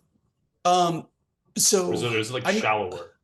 I am not sure how deep one has to go, but like That's fair. the actual tunnels itself start probably around like 100 feet underground, Wow, and damn. they were designed for true Draken-sized creatures to move through. Oh, okay, damn. So those tunnels are massive. You know what I'm Yeah. saying? And they lead largely in a loop, but Are we talking that about Makes cat sense. Draken or like the daddy Draken? Big guy. Daddy Draken. Okay. Quag. The phrasing that I used is questionable, but No, it's no, on no, brand we- for me. We get it. Yeah, I we was get gonna it. say we know who we're gaming with. So the arrival into the area that is under the protection um of the Black Crosses, you know, you kind of find the place along the wall and whatnot, make sure that nobody else is watching, and slip through. And it's not long after the arrival that Kazi appears there. And he he throws back the cloak as before, and he's definitely bearing a different weight than the last time y'all saw him. You know, he's lost Strauss. There's been other losses. So She's going to, as soon as he appears, Honorine is going to go to him and like kind of offer her hands and tell him, "I'm so sorry for your loss." he Kind of like offer to like clasp hands, kind of thing. yeah, and he takes hers. He kind of like he carefully holds like the little half spear like away from her, you know. He like it doesn't have a sheath. He's kind of in constant contact with it. Does that make sense? And she's fine with like she'll like adjust, like pull one hand back and like just like clasp one hand. Like she's not gonna like grab both his hands and shake them. no, and he squeezes her hand, and he says in Kanuba, he says a greeting between friends. He says is a clasped heart, and he kind of makes a gesture of putting his like fist over his heart. Echo the gesture. And he smiles like that she like as if she had just declared herself as friend. Does that make sense by doing that? Aw. So, do you have a guess as to why we've sought you out? He says, "Are you preparing to leave to Montaigne?" Montaigne. Do I know about the what? Why are we going to No one. Montaigne? It's a me thing. I have an errand to run for. Well, Are you an going errand, to so- my homeland without me? I had not had an opportune moment to bring it up. I was going to ask if you would accompany me because I have no idea where I'm going. Do you I speak am- the language? No, not remotely. Not remotely. No. And Kazi like Hence, it is a just very about it. trying language to learn. He gets it. This guy understands things. You have so many forms for your verbs. Oh my god. Sorry, that's What player bleed. form and they verbs? Yeah. Eisen just doesn't have enough. It's just wait, they put a new word onto the end of every word to change the word. That is maddening in its own way. It says, but to have a new tense for every verb, he says, depending on the future, the past, the many, the few, says the woman, the man, it is too much. The only thing I know about the language is that the word for bird is pronounced oiseau, and it's not spelled anything like you would expect oiseau to be spelled like. Oh, are we learning how to spell now? He though? says, have you learned about the eggs? I didn't want to learn about the eggs. Ugh. Gab. Can be heard as gav trip. Un oof is never an oof. Oof What is did good it for say? egg. But he smiles. Don't get me He started says, about the seals. he says, but I do appreciate, he says, the Montaigne, he says, they appreciate color in a way that they do not in Eisen. He says, Kanuba is a beautiful place, he says, with flowers of every imaginable color. I would love to see it sometime. That Much sounds is true. beautiful. Something we could always learn a thing or two from our neighbors, I suppose. But no, I have a thing to deliver on behalf of Strauss. That is not why we are here right now. So why are you here right Seems now? like it's many layered, but I wanted to ask you if some questions about the Unraveled and any of your encounters with them.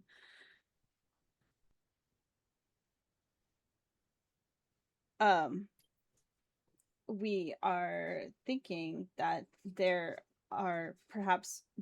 some leaders. We're looking for their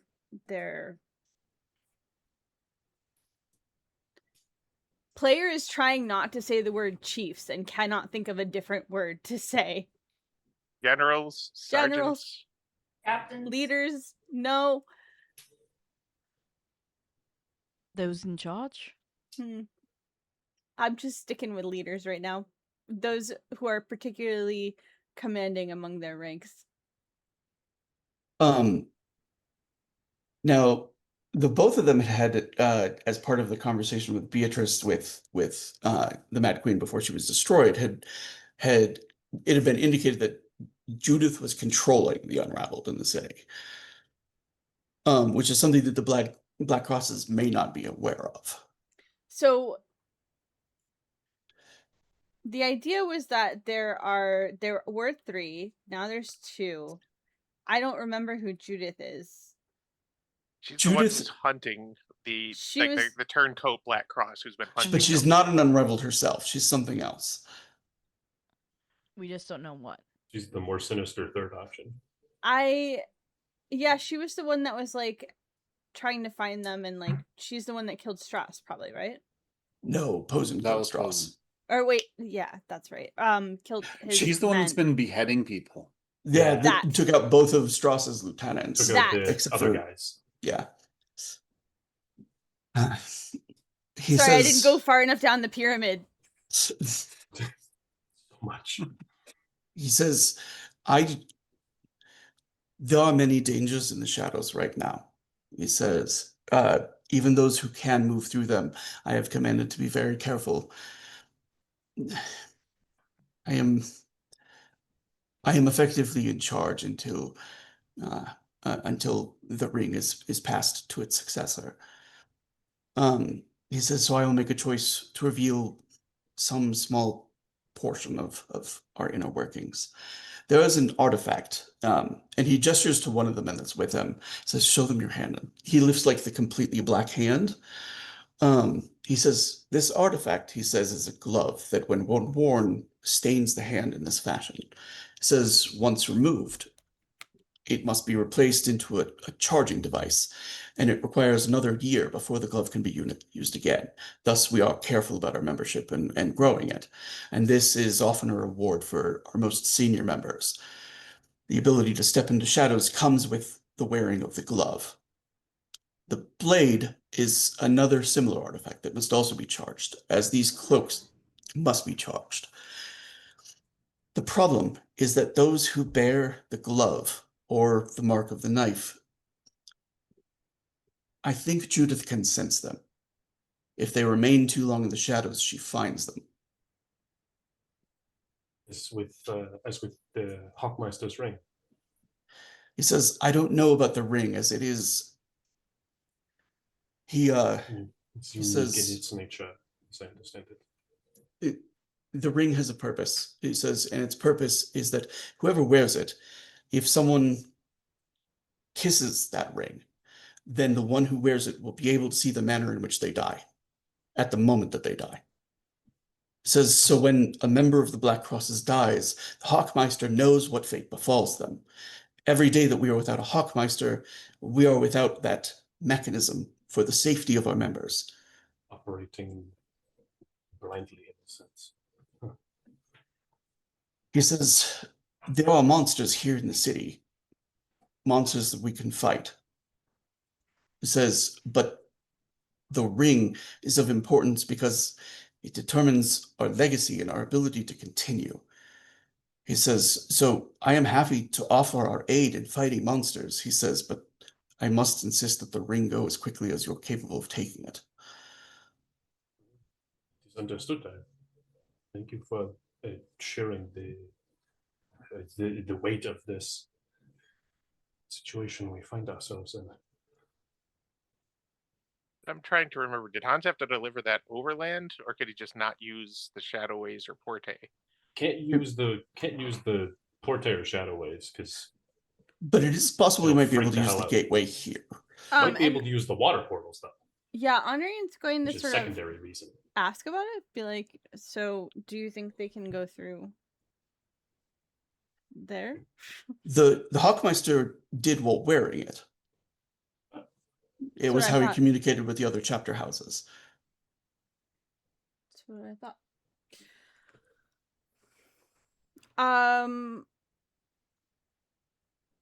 Okay.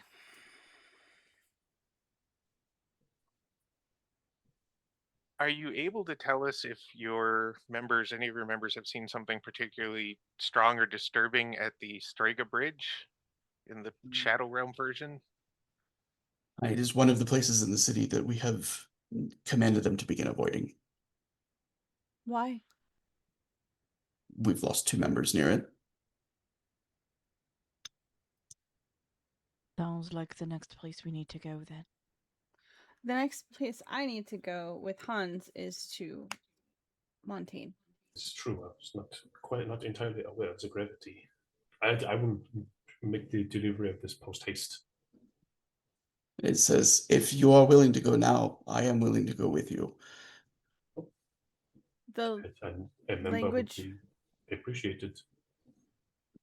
the language work will just have to wait. You are the Um, language word. No, Yeah. the language work in Valhalla. Oh yeah, Mm. that's we've got some things to address before that. Yes.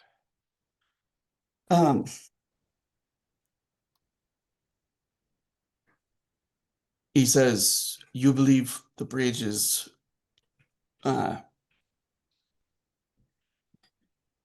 he kind of backs up. He says, what is your hope? He says, you wish to fight the Unraveled? Yes. See. He says, we do as well, but we fear that to do so is to invite a conflict with Judith, who would almost certainly come if we attacked them in the Nightways. Oh, not in the Nightways. We We have can found a draw her way. here. See. We think we have a way to pull her into the real world. He says, I can offer 5 of the crosses. He says, because 5 is all that I've left. He says, if you are willing to wait until the ring is delivered, I will fight alongside you.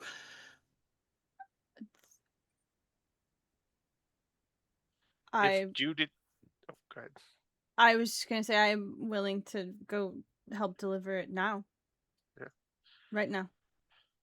Is Judith more dangerous in the real world, as it were? Judith can't leave the Nightways.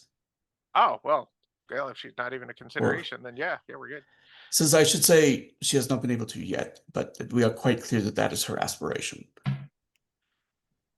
Well, if she shows up, we will stab the shit out of her. Gav might even suplex her. It'll be great. He says, understand, he says that anyone who dies within the Nightways returns there. He says, as the same kind of creature that Judith is, and she has been hunting our kind for decades. He says, when she comes, it will be with an army. Why does everybody have a fucking army these days? It's Watch the what latest happens. fashion accessory. Hans, Well- get on that. You're our fashion plate here. Get yourself an accessory army, sir. Yeah, I have been working on it. He's got the cannot build- Vakund. You cannot build an army in like how. I'm sorry, has it been, who's a the month? fashion plate in this group? Hans, Honorine. like right now especially. It's an army Um, thing. He's the rising star. He's the one with the additional noble titles, all of that. He's the one most likely to get that accessory. So Len rage baiting Honorine. Oh, are you learning to read, lad? Yeah, you didn't think anything was going to happen for that one? I just lied and wait like a cunning hunter. Kazi is You like need points to cunning. Lynn, is like, is he ill? Always and never. It would seem. No, but these hands are sick. I'm telling you. It's So whatever the case, It would be sick if you shut your mouth. I am going to go downstairs to the freaky portal room and Andrine's fire up the going to mountain splash water on the portal. Um, and Kazi kind of like, he turns to like one of the others and like they're kind of quickly just like handing over rations, like whatever food they have on them and stuff like that. She says to Kazi as they're getting ready, like, we really need a better way to get in contact with you without going through that mine. It's not that I mind. I really like the mine keepers right now, but we really need a better way to get in contact with you. It is not the most discreet. I am agreed. I do not have anything that I can suggest at the moment. He says, I understand that there are artifacts of the Cernith that allow for some communication remotely, but we are not exactly drowning in funds at the moment. Dad, Papa. Maybe just a place where we can drop a letter if we need to. He says, I don't know how long these remain open, but I do not want to be in one when it closes. So yeah, they're we talking and go. walk. She can talk and walk at the same time. Yeah, and it is a very really- strange thing talking in the tunnel because it does sound like you're underwater. I was going to say, talking in the portal might be a bit difficult, given the whole water Yeah. thing. But it's just like a very strange kind of echoey sensation. Who is going to Montaigne? Hans, Henri, anybody else? Everybody else staying? A Vestin and Montaigne, I don't see it. They go all the time. They just usually That come is back with fair. captives. They go for different They- reasons they usually. bring back some of the local culture with them. Okay, so Montaigne adventure. Ring time. What? How much time do we have? Okay, we have half an hour. So, one of the kind of seconds that was with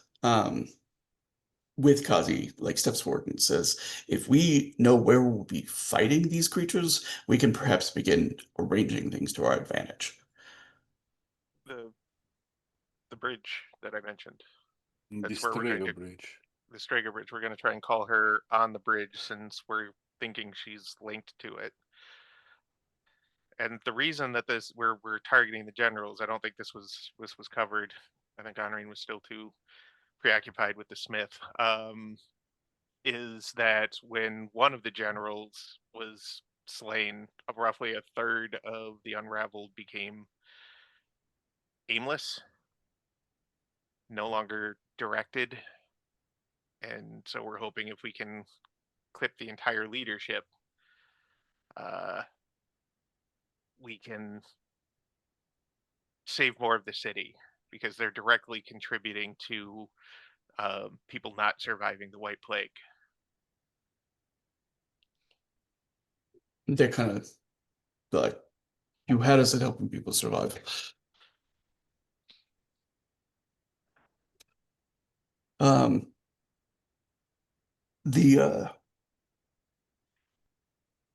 Do we know anything about the last one, the third one? Not yet. Not at this yet, point. no. He kind of like So- looks over to the other one. He says, you want to tell him? And he says, it's only a theory. Theory's Better better than what we have. And Jinx. he crosses his arms. He says, Cardinal Durkheim has been an ally of the Crosses for a long time, a patron of sorts. Without the Hierophant blessing and supporting us, she's provided most of the material support that has allowed for our continued survival. She went to Montaigne before everything strange happened there, and returned well before the strangeness. She's been strange since she got back. How strange. And he says, and he looks like, he says, her leg was born twisted. He says she walks with a cane. And so she always has. She's very subtle about it. She often likes to meet people while she's sitting, so no attention is drawn to it. And since she's come back, she says she limps with the wrong leg. Gav looks over to Rosa. Is there a way I can see her? I mean, she does sermons every Sunday.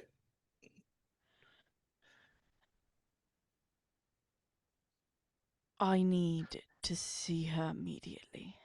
She says, he says, the thing is, that Strega wasn't here, or that unravel wasn't here until Durkheim returned.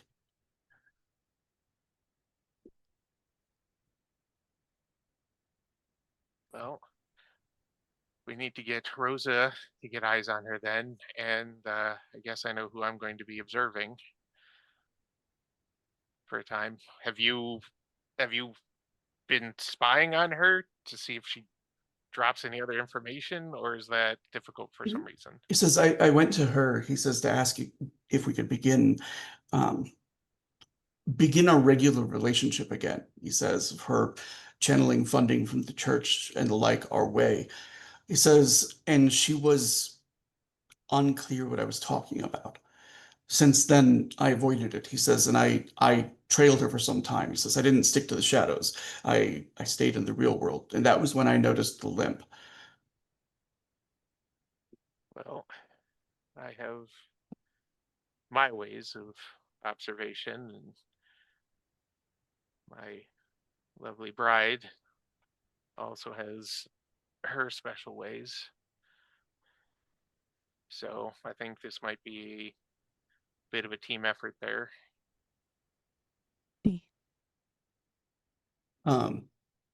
He says, the ideal way, I think, would be to try to take on both of these creatures at once. Well, it's true. If the second one falls, the third might go to ground. But at the same time, if we have an idea of who the third is, or at least is anchored to, that would make the killing the second a little safer by not doubling up on the combatants. They probably have an army. Yeah, everybody's got a. Gav, why don't you have an army? You should. Well, you've got the urchins, so you kind of have an army. No one can see the army I wield. I prefer to keep it that way. That's fair. Um, Then Runa's got the crew, so Runa's kind of got an army.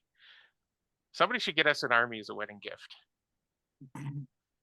Are we not good enough? Well, I just want, we should have our own armies too. We're all, parity on the same level there. Across is just kind of waiting for Len to stop talking. Also, the crew that Runa has is down to, I don't know, it's like under 5. Most of them are dead. Most of them are dead. Yeah, but they're still like in Valhalla. They're still around. We could go get them. I don't think you can go get them before they're going to be needed for this particular fight. Yeah, So, yeah, that's fair. That's fair. Also, can they leave Valhalla? They're kind of dead. So, They're dead. But they're only mostly dead. All right. So the Black Cross interjects. He says, if you can confirm that Durkheim has been replaced or is under the control of something, she was a valuable ally. If she's under the control of something and we can put a stop to it, we would prefer to do so. She was one of the good ones. We'll see what we can do. Killing And is Rosa usually our remembers last that Siosa had said she supported him and whatnot. Like, if there is a bid for who's going to be the next Hierophant, and Siosa's to stand a chance at it, he would probably need Durkheim's backup. Yep. So there's more than one reason for Rosa to absolutely get eyes on this person. Mm-hmm.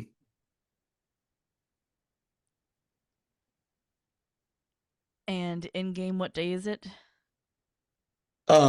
She's going to be at the church regardless. Like, so even if she's not giving a sermon, like priests are not like, this is their full-time occupation, especially a cardinal. She's going to be writing letters. She's going to be communicating with like local towns and stuff like that. Like, and there's like a play going on, so she's probably doing administrative like work to like help the people in her area. So Rosa's going to a church. Let's go. Take me to church. Also, when we leave, Runa is absolutely just like holding onto it with two hands and just sliding down the rope for fun. Yeah, there's like some more, waving at the Nibelungen on the way out. And the two lieutenant that Cruiser are going with, just to kind of like, one of them is like heading off to like, we'll make sure we have whatever help we can bring to bear over near the bridge. And the other one is going with for whatever is necessary for stalking the cardinal a little bit.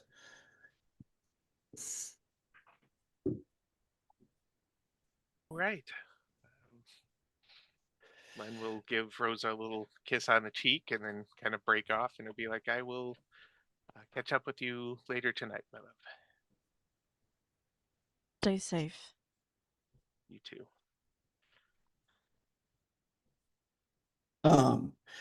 So Rosa just heading to church. Is she trying to kind of like get a sneak up, or is she just trying to be like nonchalant? She has an idea of how she's going to play this out, but at the same time, she's going to try and be really sneaky. And her idea is to act like she's going to go see Siosa and then get lost finding this other person. Yeah. Well, so Siosa has returned to Fidachi, which is fine for like the plan. You know what I'm saying? But the subterfuge that she kind of is working towards seems to be unnecessary because as she comes in, it looks like Durkheim is in the middle of like organizing food donations throughout the city. So like she's just kind of there, like up at the altar with, like a dozen members around her, including Gertrude is there. Okay. I'm so excited that Gertrude's back. Be Arcana and Resolve. Yep.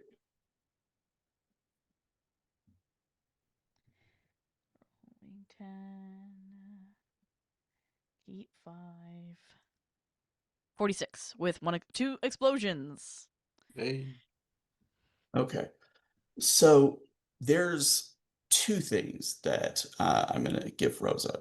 One of them is, so when she looks at the Arcana, the card that is floating above her head, Rosa sees herself reflected in a mirror instead of like a card. Does that make sense? And the image that she sees sort of cocks her head and looks with perfectly black eyes directly at Rosa. It's not mirroring her movements. It's almost like a sentience unto itself. Oh no. The other thing that this is not like the bug person card that she saw. Yeah, Does that make no. sense? She's something else.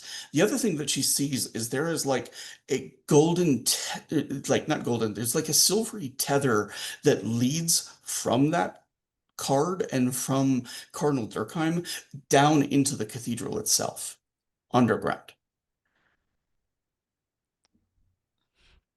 I'm doing this for myself. The moment that the sort of mirrored Rosa looks at Rosa, Cardinal Durkheim looks up and smiles at Rosa and kind of like waves at her. Yeah, turns it off. And yeah, she's just gonna go talk to her, cause like still gonna try and look like she's just doing stuff for the council. Okay. Go ahead. Here's what I want you to do is I want you to make a wits roll, or panache. You may take your choice of the two. And we'll go with your choice of sort of social action to persuade, like, I know nothing, I saw nothing. It's the being as nonchalant as possible. Okay. So wits plus performer? Yeah. Okay.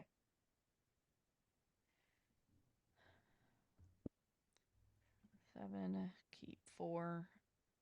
40! Okay. She like Cardinal Durkham approaches and is like happy to talk to her like for fully like 10 minutes about the donations they have prepared and like the wanting to get from Rosa like a list of some of the food production places that are most in need of like raw goods. Because these are things that like people had pickled in basements and things like that they're they had prepared for the winter, but now are kind of realizing there are other people that are starving. And so they're handing it to the church and entrusted it'll be delegated. This is fully like the exact kind of thing you'd be expecting a good cardinal to be doing. Yep, and Rose is just totally acting like she's part for like on here on council duty. Like there was nothing weird that she was doing. It was a habit that, you know. Oh no, Rosa thinks it's so much worse than a pod person. Still get the 'Cause point. the minute the conversation is done, she is like out of there. Is as controlled and nonchalant a walk as she can make to the door, and afterwards if she wants to like break into a full run, that's totally fine. She's just gonna She's take it as gonna easy. find. If she can't find Len, it's gonna be Gav. If she can't find Gav, it's Runa. Because she doesn't know if Honorine or Hans are back in the city. All right, so we're cutting from there to Charus. um Remind me so of the recipient's name one more time. Of the ring. Veronica Dupay. Veronica Dupay, right. So the three of them. So the first parts through the sewer are kind of familiar. Honorine was here before with Anjay, I believe, right? It's when you get into the areas that are like higher in the sewers that are closer to the actual city because it's multiple levels, that Honorine is immediately flagging the differences. There are places where like the gutters that would wash into the sewer are completely run with blood, Jesus like to the Christ. point it's like down into like the sewers itself. And there is more than once that like as they're kind of like ascending, like Han sees part of a very mangled body just drifting along the sewage.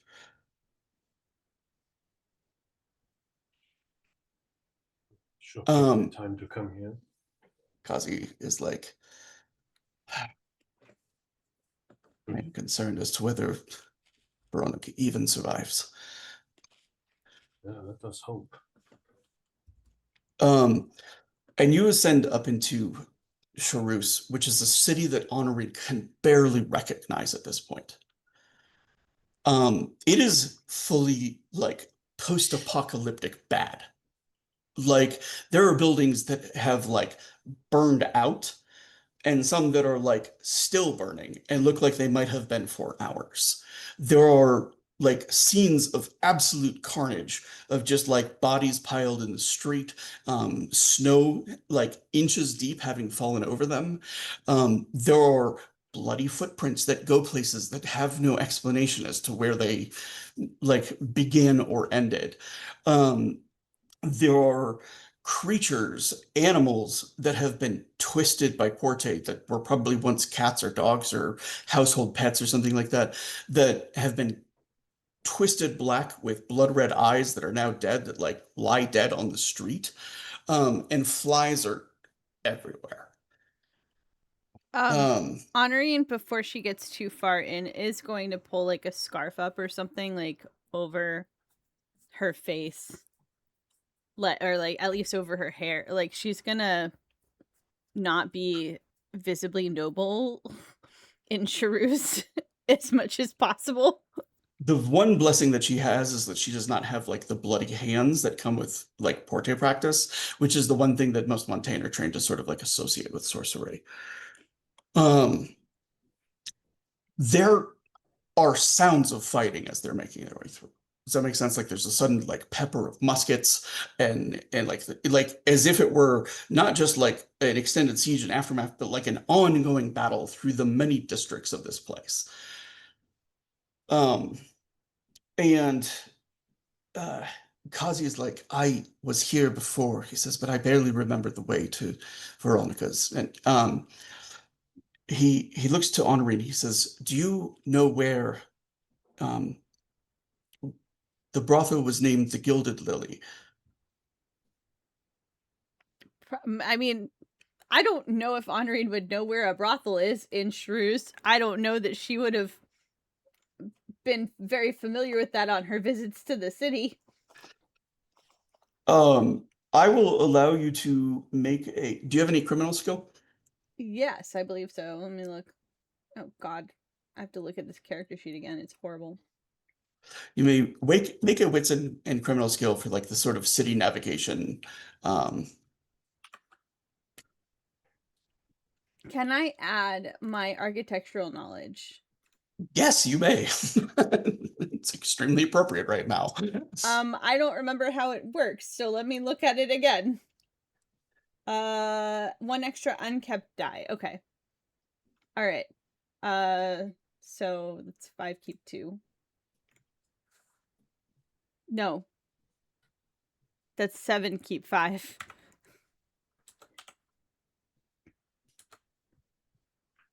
$31. All right. The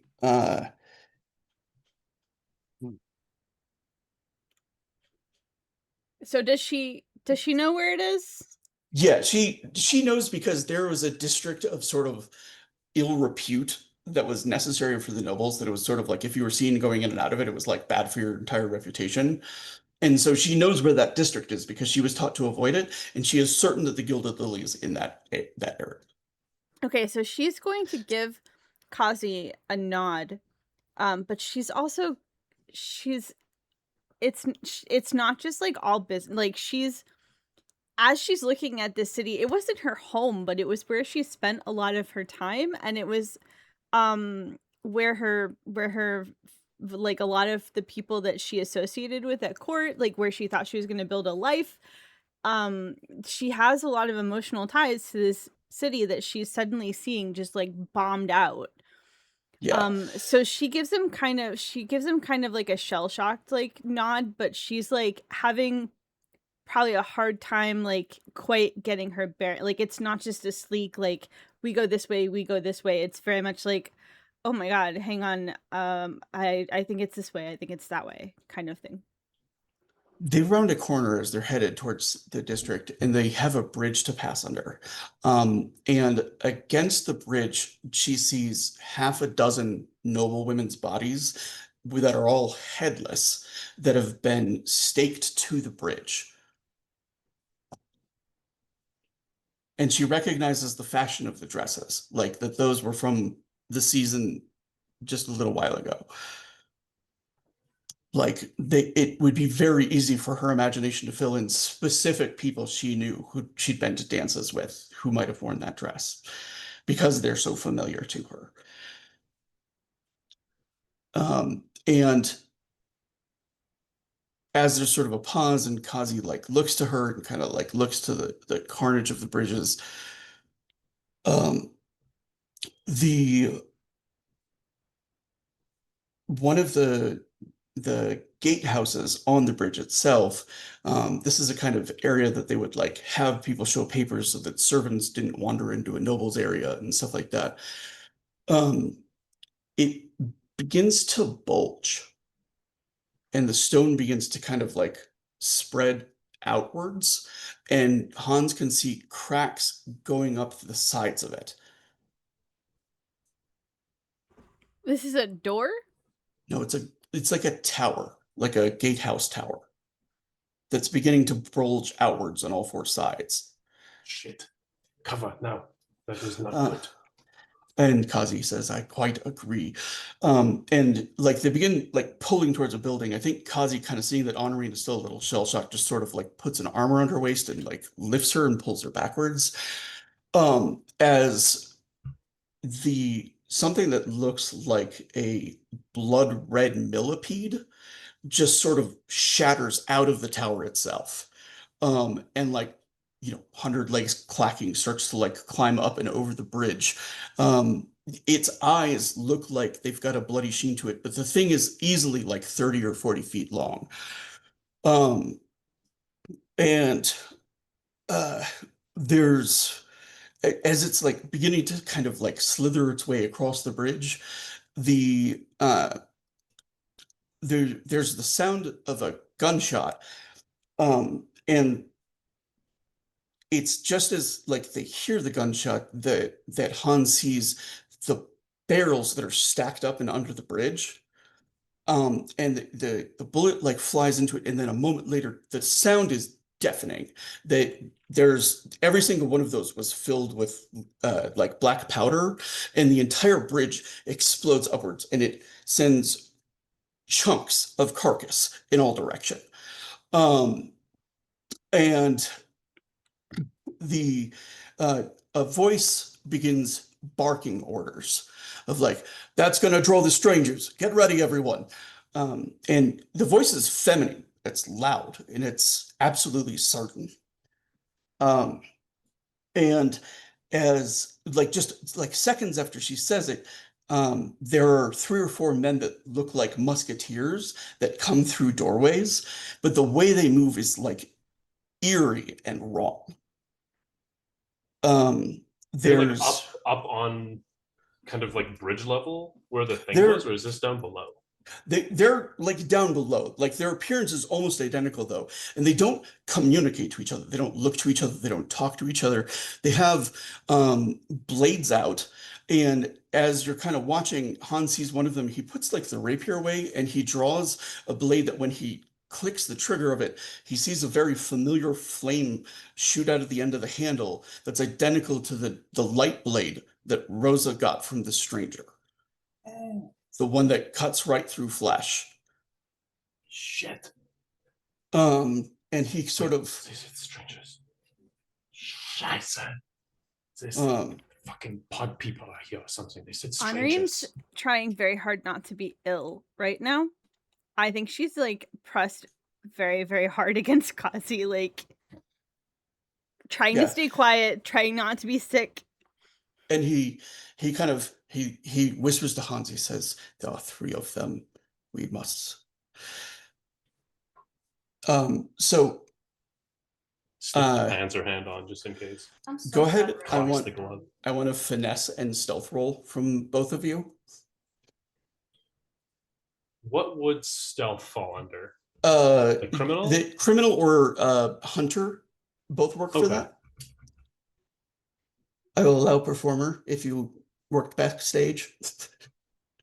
I've got 2 Roll to prop ninja. That's not what it is. Are you sure you don't want like wits or panache or something that's higher than finesse? Tell me how you're going to stealthily sneak in a flashy way, and I would be willing to buy panache. Super secret sneak song. Can I give you a pitch for falling back on military tactics and rolling strategist instead? I will allow a wits and strategist roll to give everybody else a +5 bonus. Okay, I'll take that. That's better. That's better for me at least. My finesse roll was 19. Get wide open. Roll 20. Okay, I'm gonna call 2 raises from Kazi on his stealth roll. To give a bonus to honoring. 4. That's 46, baby. All right. Fuck yeah. And then you got I got a 31. Okay. Yep. So that's going to put you over a 20. It's actually going to give you a better roll than he got. He'll be at a 21 effectively, and you got a 29. Yay. And Hans just The- killed it. Yeah. Do I still have and- to do a stealth, or does that also cover my stealth? No, roll? you're also going to need to do a stealth roll. Okay. Okay. You have it in such a way that like Oh, if 20. they pass close and it has to become a fight, you're going to have a distinct advantage. Okay. Cool. And that was finesse and the thing. Okay. So that is 28. All right, so you are also stealth. You see the three, like they cross part of like the plaza heading towards the bridge and come near where the three of you are. There's just bug pieces all around. And the one of the three musketeers looks to another one, and you can hear it sounds like the click of mandibles, except it's coming out of a human looking mouth. Does that make Whoa. sense? And the other one sort of like it back at it. Evil And things. go ahead, Henri. Oh, I started to say something smart. I've started to say, is it Porthos, Aramis, or the other one? No. And then I cut myself off, but you heard me.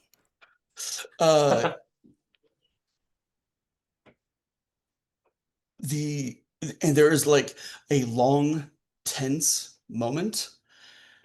And then another gun crack.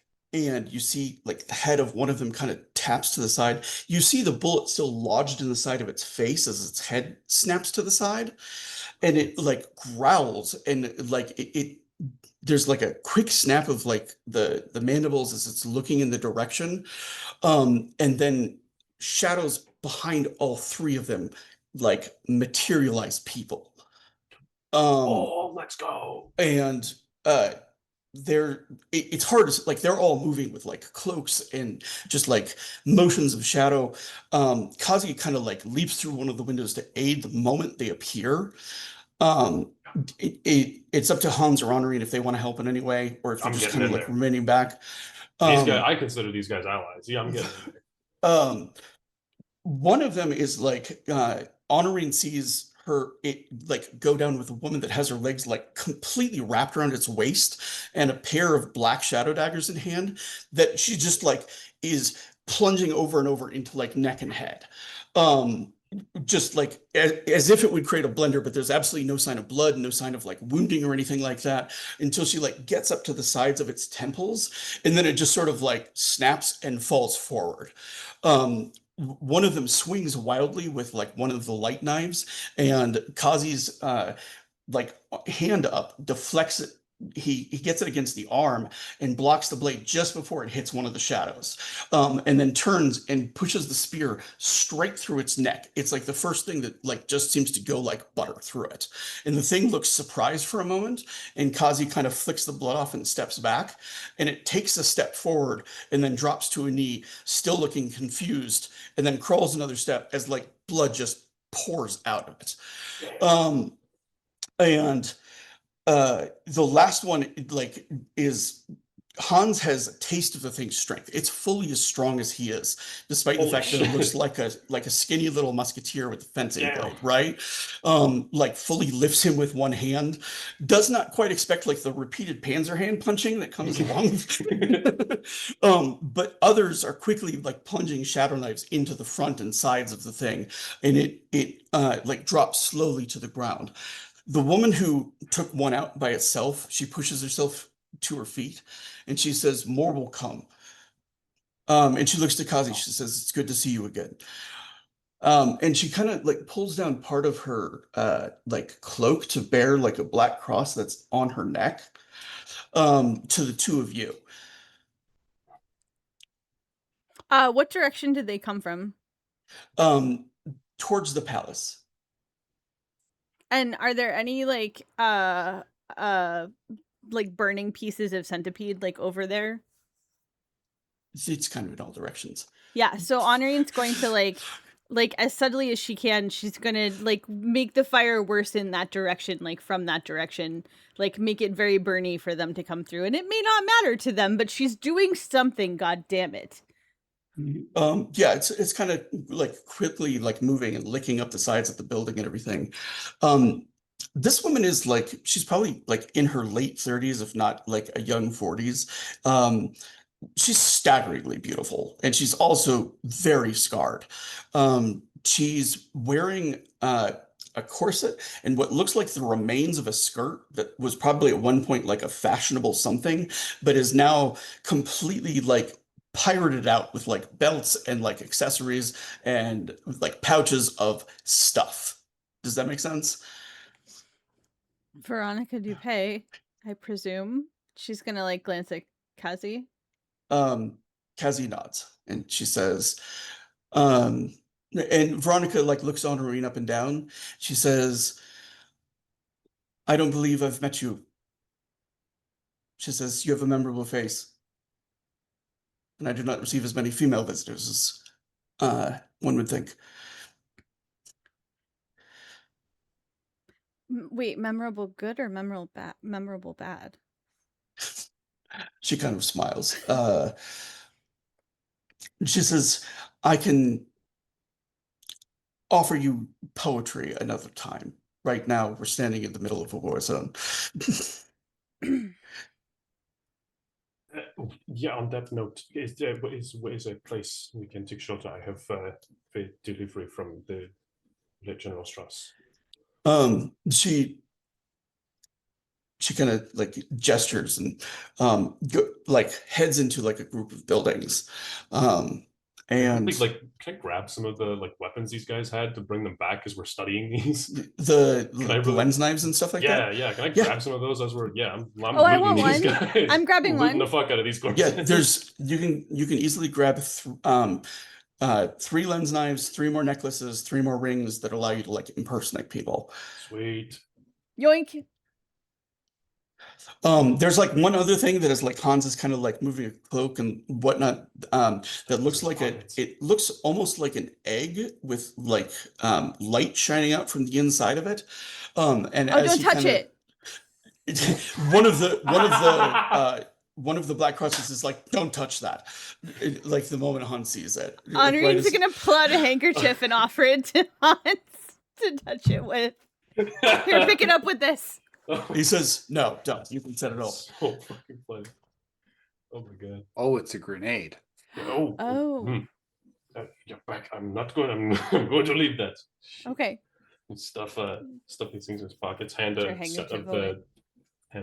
the loot to Honoring. We must get out of here. I do not want to see more of those things. They are freaky And- strong. Holy. Honoring kind of ducks her head and is filling Veronica in like as they run. She's kind of being like, we were sent by General Strauss. He sent Hans with a token You for sent you. the reinforcements I asked for? No. Better? Yes. Question I don't know mark? if it is. It may not be better, but it is important. He has sent. He's dead. General Strauss was slain in combat with noble in Eisen. There's a string of curses that travels through like 3 languages that comes out of Yeah. Veronica's mouth. Like just sort of like interchangeably. She goes from like Montaigne to Eisen to Vendel. He raises an eyebrow. Oh, I know those ones. Those are bad. All in a distinctly Vadachi accent on top of it. Probably heard that Vendel swear from Runa. Probably. Almost certainly. You're very sure that an anchor shouldn't fit in that place, but she says the barrier here is like shredded, is like Swiss wouldn't be is like Eisen cheese. She says there are holes everywhere. The strangers cross through every day. We need every available Black Cross here, not just from Eisen, she says, from every nation. Well, then, yeah, I must give this to you immediately then. What happened here? It's because of that freaky. Shh. Hang on. She says the princess, in her infinite wisdom, decided that she had gone her entire life without Porte, and she wanted it. So she did some ancient ritual. She tore a goddamn hole through the barrier.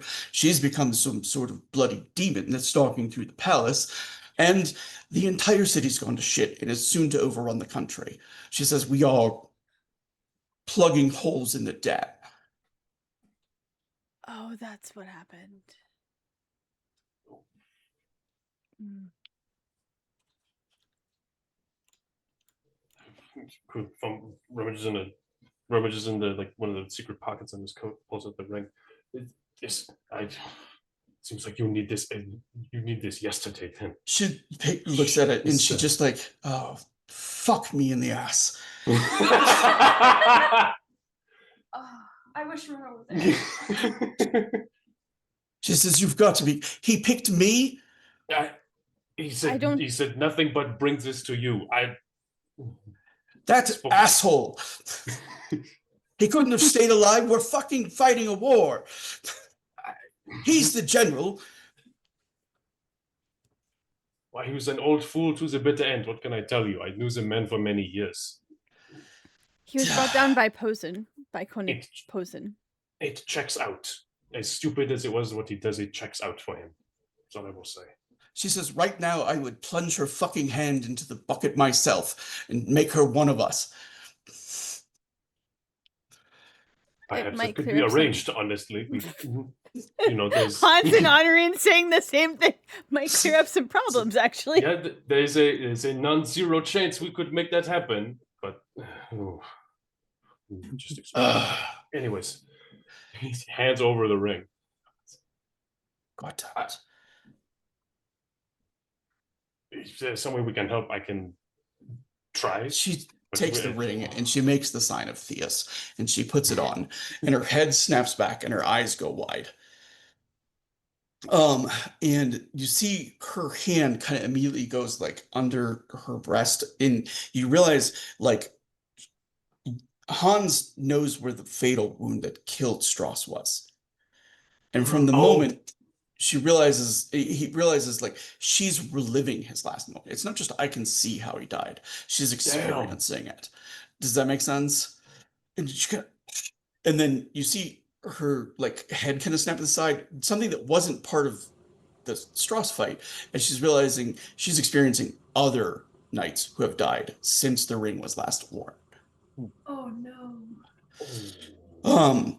And she kind of and Kazi kind of like moves to like put a hand to her back to like help support her. And she is like biting down so hard on her tongue that you can see like blood running over her lip and down her chin. And she just kind of like spits it out. Fuck me. So there's shit all around them. It's good to know. Oh. And she kind of like catches her breath. Kazi, and she looks at Kazi, she says, they're not black crosses. And he says, no, but we can trust them and we need every ally we can get right now. Makes things better. I'd be willing to make the sacrifice. I can join. I can become one. It's at this for another time. He says we used the glove 3 weeks ago. Yeah, that makes sense. He says we cannot bring in another member for a year. Mess with this. He wiggles the fingers of the panzer. And she says there are lay people who are members who are undergoing training, but right now they're dropping like flies.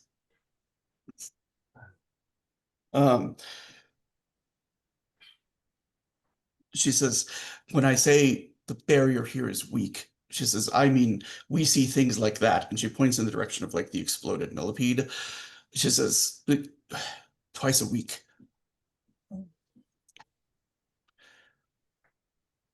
She says, we are running out of supplies. We are running out of people.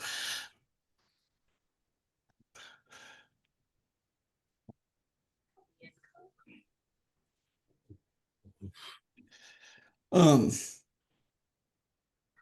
just like doing Kazi's math on his fingers. And I'm like, oh, so many fucking.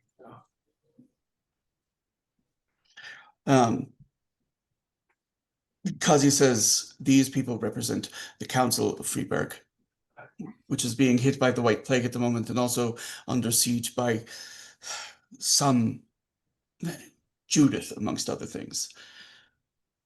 Apology. I did not. Hans Ulrich, and member of the Freeburg Council, did not. Apologies for not introducing myself before.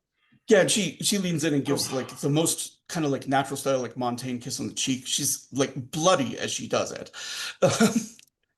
Honorine hesitates before she gives her last name, but she does give it. Honorine cease to cease. Yeah, and she leans in and kisses her cheek as well. She says, Veronica Dupé.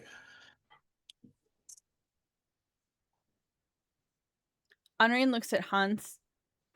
I think we need to tell Gerard about this, if nothing else. We need to get the fuck out of here and tell everyone this is fucked beyond belief. I think we were screwed back in Freeport. This is Kazi says, and Montague. And Montague. Oh, Scheiße, yeah, oh no. And she kind of like, he lives? Yeah, I hope. I have not seen him since before the plague set in, but I fucking hope he is still alive. He did, as of very recently. I told him what happened to his wife, or at least what I knew of it. She kind of like wipes her hair back and it leaves like a bloody streak across her face that she seems like unaware of. Like there are few people that Hans has met that he kind of like, I think this person has been through a disproportionate amount of shit, right? So she might have it worse than me. That's crazy. And she says, we have to hold the city or the barrier across the entire country will collapse. We are keeping what is here in here. Oh, is it like a nexus thing? Is there a point in each country which has a nexus for the barrier? She says, she shakes her head. She says, I don't think so. She says, there's just a fucking lot of Porte sorcerers that work here. She says, and this is the source of where the ritual happened. Okay. Tell me more about the ritual. I wasn't there for it. She says, I've just seen the aftermath. She says the entire palace is like, she says it's practically open to the barrier. She says even people who don't use Porte, they can hear the voices of the Porte demons while they're there. Who knows about it? Who else knows about it? The ritual or the city or the ritual. I don't know. She says everyone of the Black Crosses, to be sure, most of the Musketeer and the Lightning Guard were wiped out in the initial chaos. She says there's a handful of Musketeers that are outside of the city that are doing everything they can to help. She says, but the strangers like to replace them particularly, probably because they're trusted and they can slip through. The bug people. It's what you call them, the strangers. Do you know where she found this ritual? Do you know where it comes from? She shakes her head. She says, I did not make my way inside the palace very often. More often, the palace came to me. The more we know about it, the more likely it is that we might be able to do something to reverse it. Do you have any idea who might have information? Anna. Her maid, the one who provided it to her. Is she alive? I don't know. Okay. Where would she be? Is there a place where palace refugees are particularly gathering, or? she says, they're not. She kind of gestures around. She says, out here, they're killing them. She says, in the palace, she says, they've begun taking prisoners. The musketeers are regularly dragging people into the palace. Actual musketeers or It's a stranger. Stranger. The Musketeers. strangers. Coordinated. Okay. Oh. The soldier's worst enemy is another group of well-coordinated soldiers. She says, the emperor has fled to pay in hiding.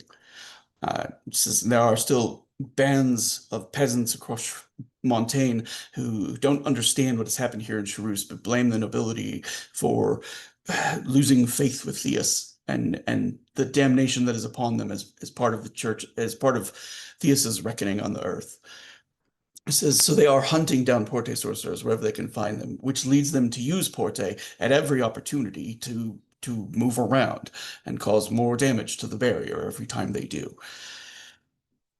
We'll have to cross with the fucking sorcerer. So no Great. Porte in or out of Charus is what I'm hearing. Well, I would avoid it, yes. She says one of the first ones they took was Remy du Montaigne, who Henri knows is like the personal duelist of the Emperor. Right.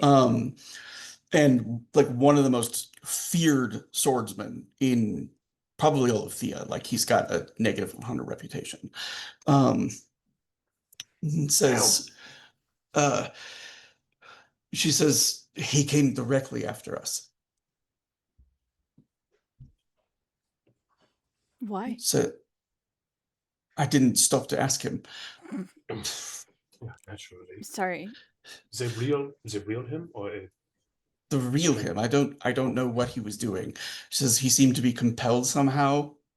She says he's dead now. Magic word. He's just like, oh no. It was certainly him. She says if he was a stranger, he wouldn't have had the arrogance that he did, but he did, and it was his end.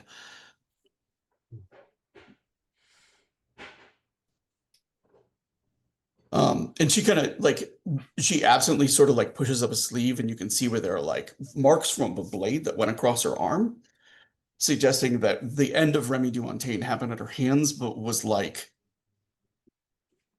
a straight fight. Jesus. Okay. She looks at Hans and asks him, like, what do you want to do? What do you suggest? I have no fucking idea. This is beyond any fucking horrors I have seen in my entire life. We need to go back to Eisen and tell the council and tell. You have to tell Montague. You have to tell Gerard specifically. Who else would? Brings these Kazi to Explorer says Society. Tell. Kazi says the next step then is for us to return to Monty to Eisen. Yeah. And she kind of Adrian's nods. like She squeezing says, his shoulder, Hans, as he like mutters all the things. and he says, this is like the craziest shit he's ever seen. He says, Like, we will like send wide-eyed. We will send what aid we can. And then he kind of like he seems to think about it for a minute, and then he offers like the half spear to her. And she looks at him like in absolute surprise, like it is clearly like something extremely important and tied to him. And she's like, "Are you sure?" And he says, "I have never been more certain." And she nods and she takes it.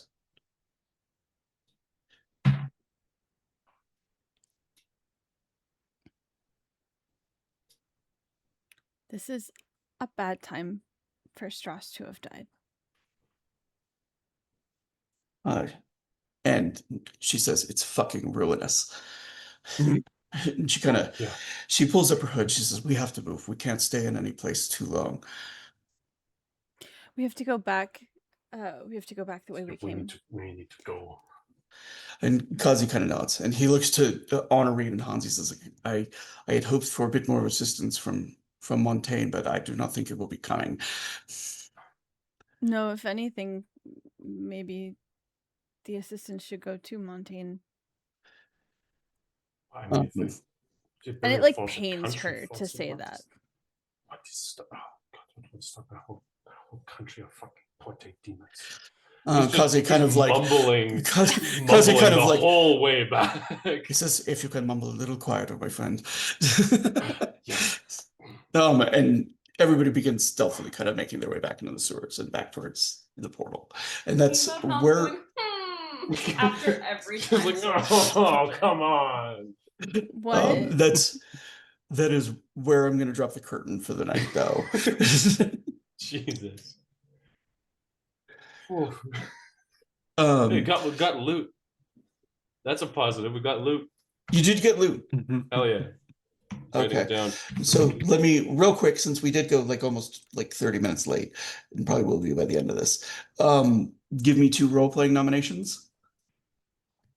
Hans. Hans and Honorine. Put your mic down. Hans and Honorine. Oh. Yeah, I'm good with that. Also, Mhm. are you rolling death tolls next episode? I'm gonna do it next episode. That way Shadow has a chance to be here. I'm also gonna give everybody some time to kind of like actually assist with that stuff. Does that make sense? So I had not intended to introduce more plot elements tonight, but fuck it, shit happens. Hooray! More doom. I will Are give Hannelore everybody and Gab ever gonna get married? when Hannelore and Gab get married, it's gonna be like at the end of like all of the shit happening. There'll be like it's gonna be She's a been cause for pregnant for celebration 5 after. years. Yeah. Yay, the Rosa too. fireworks.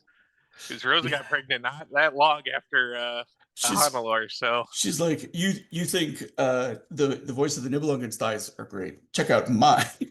Carry around Gab baby this whole time.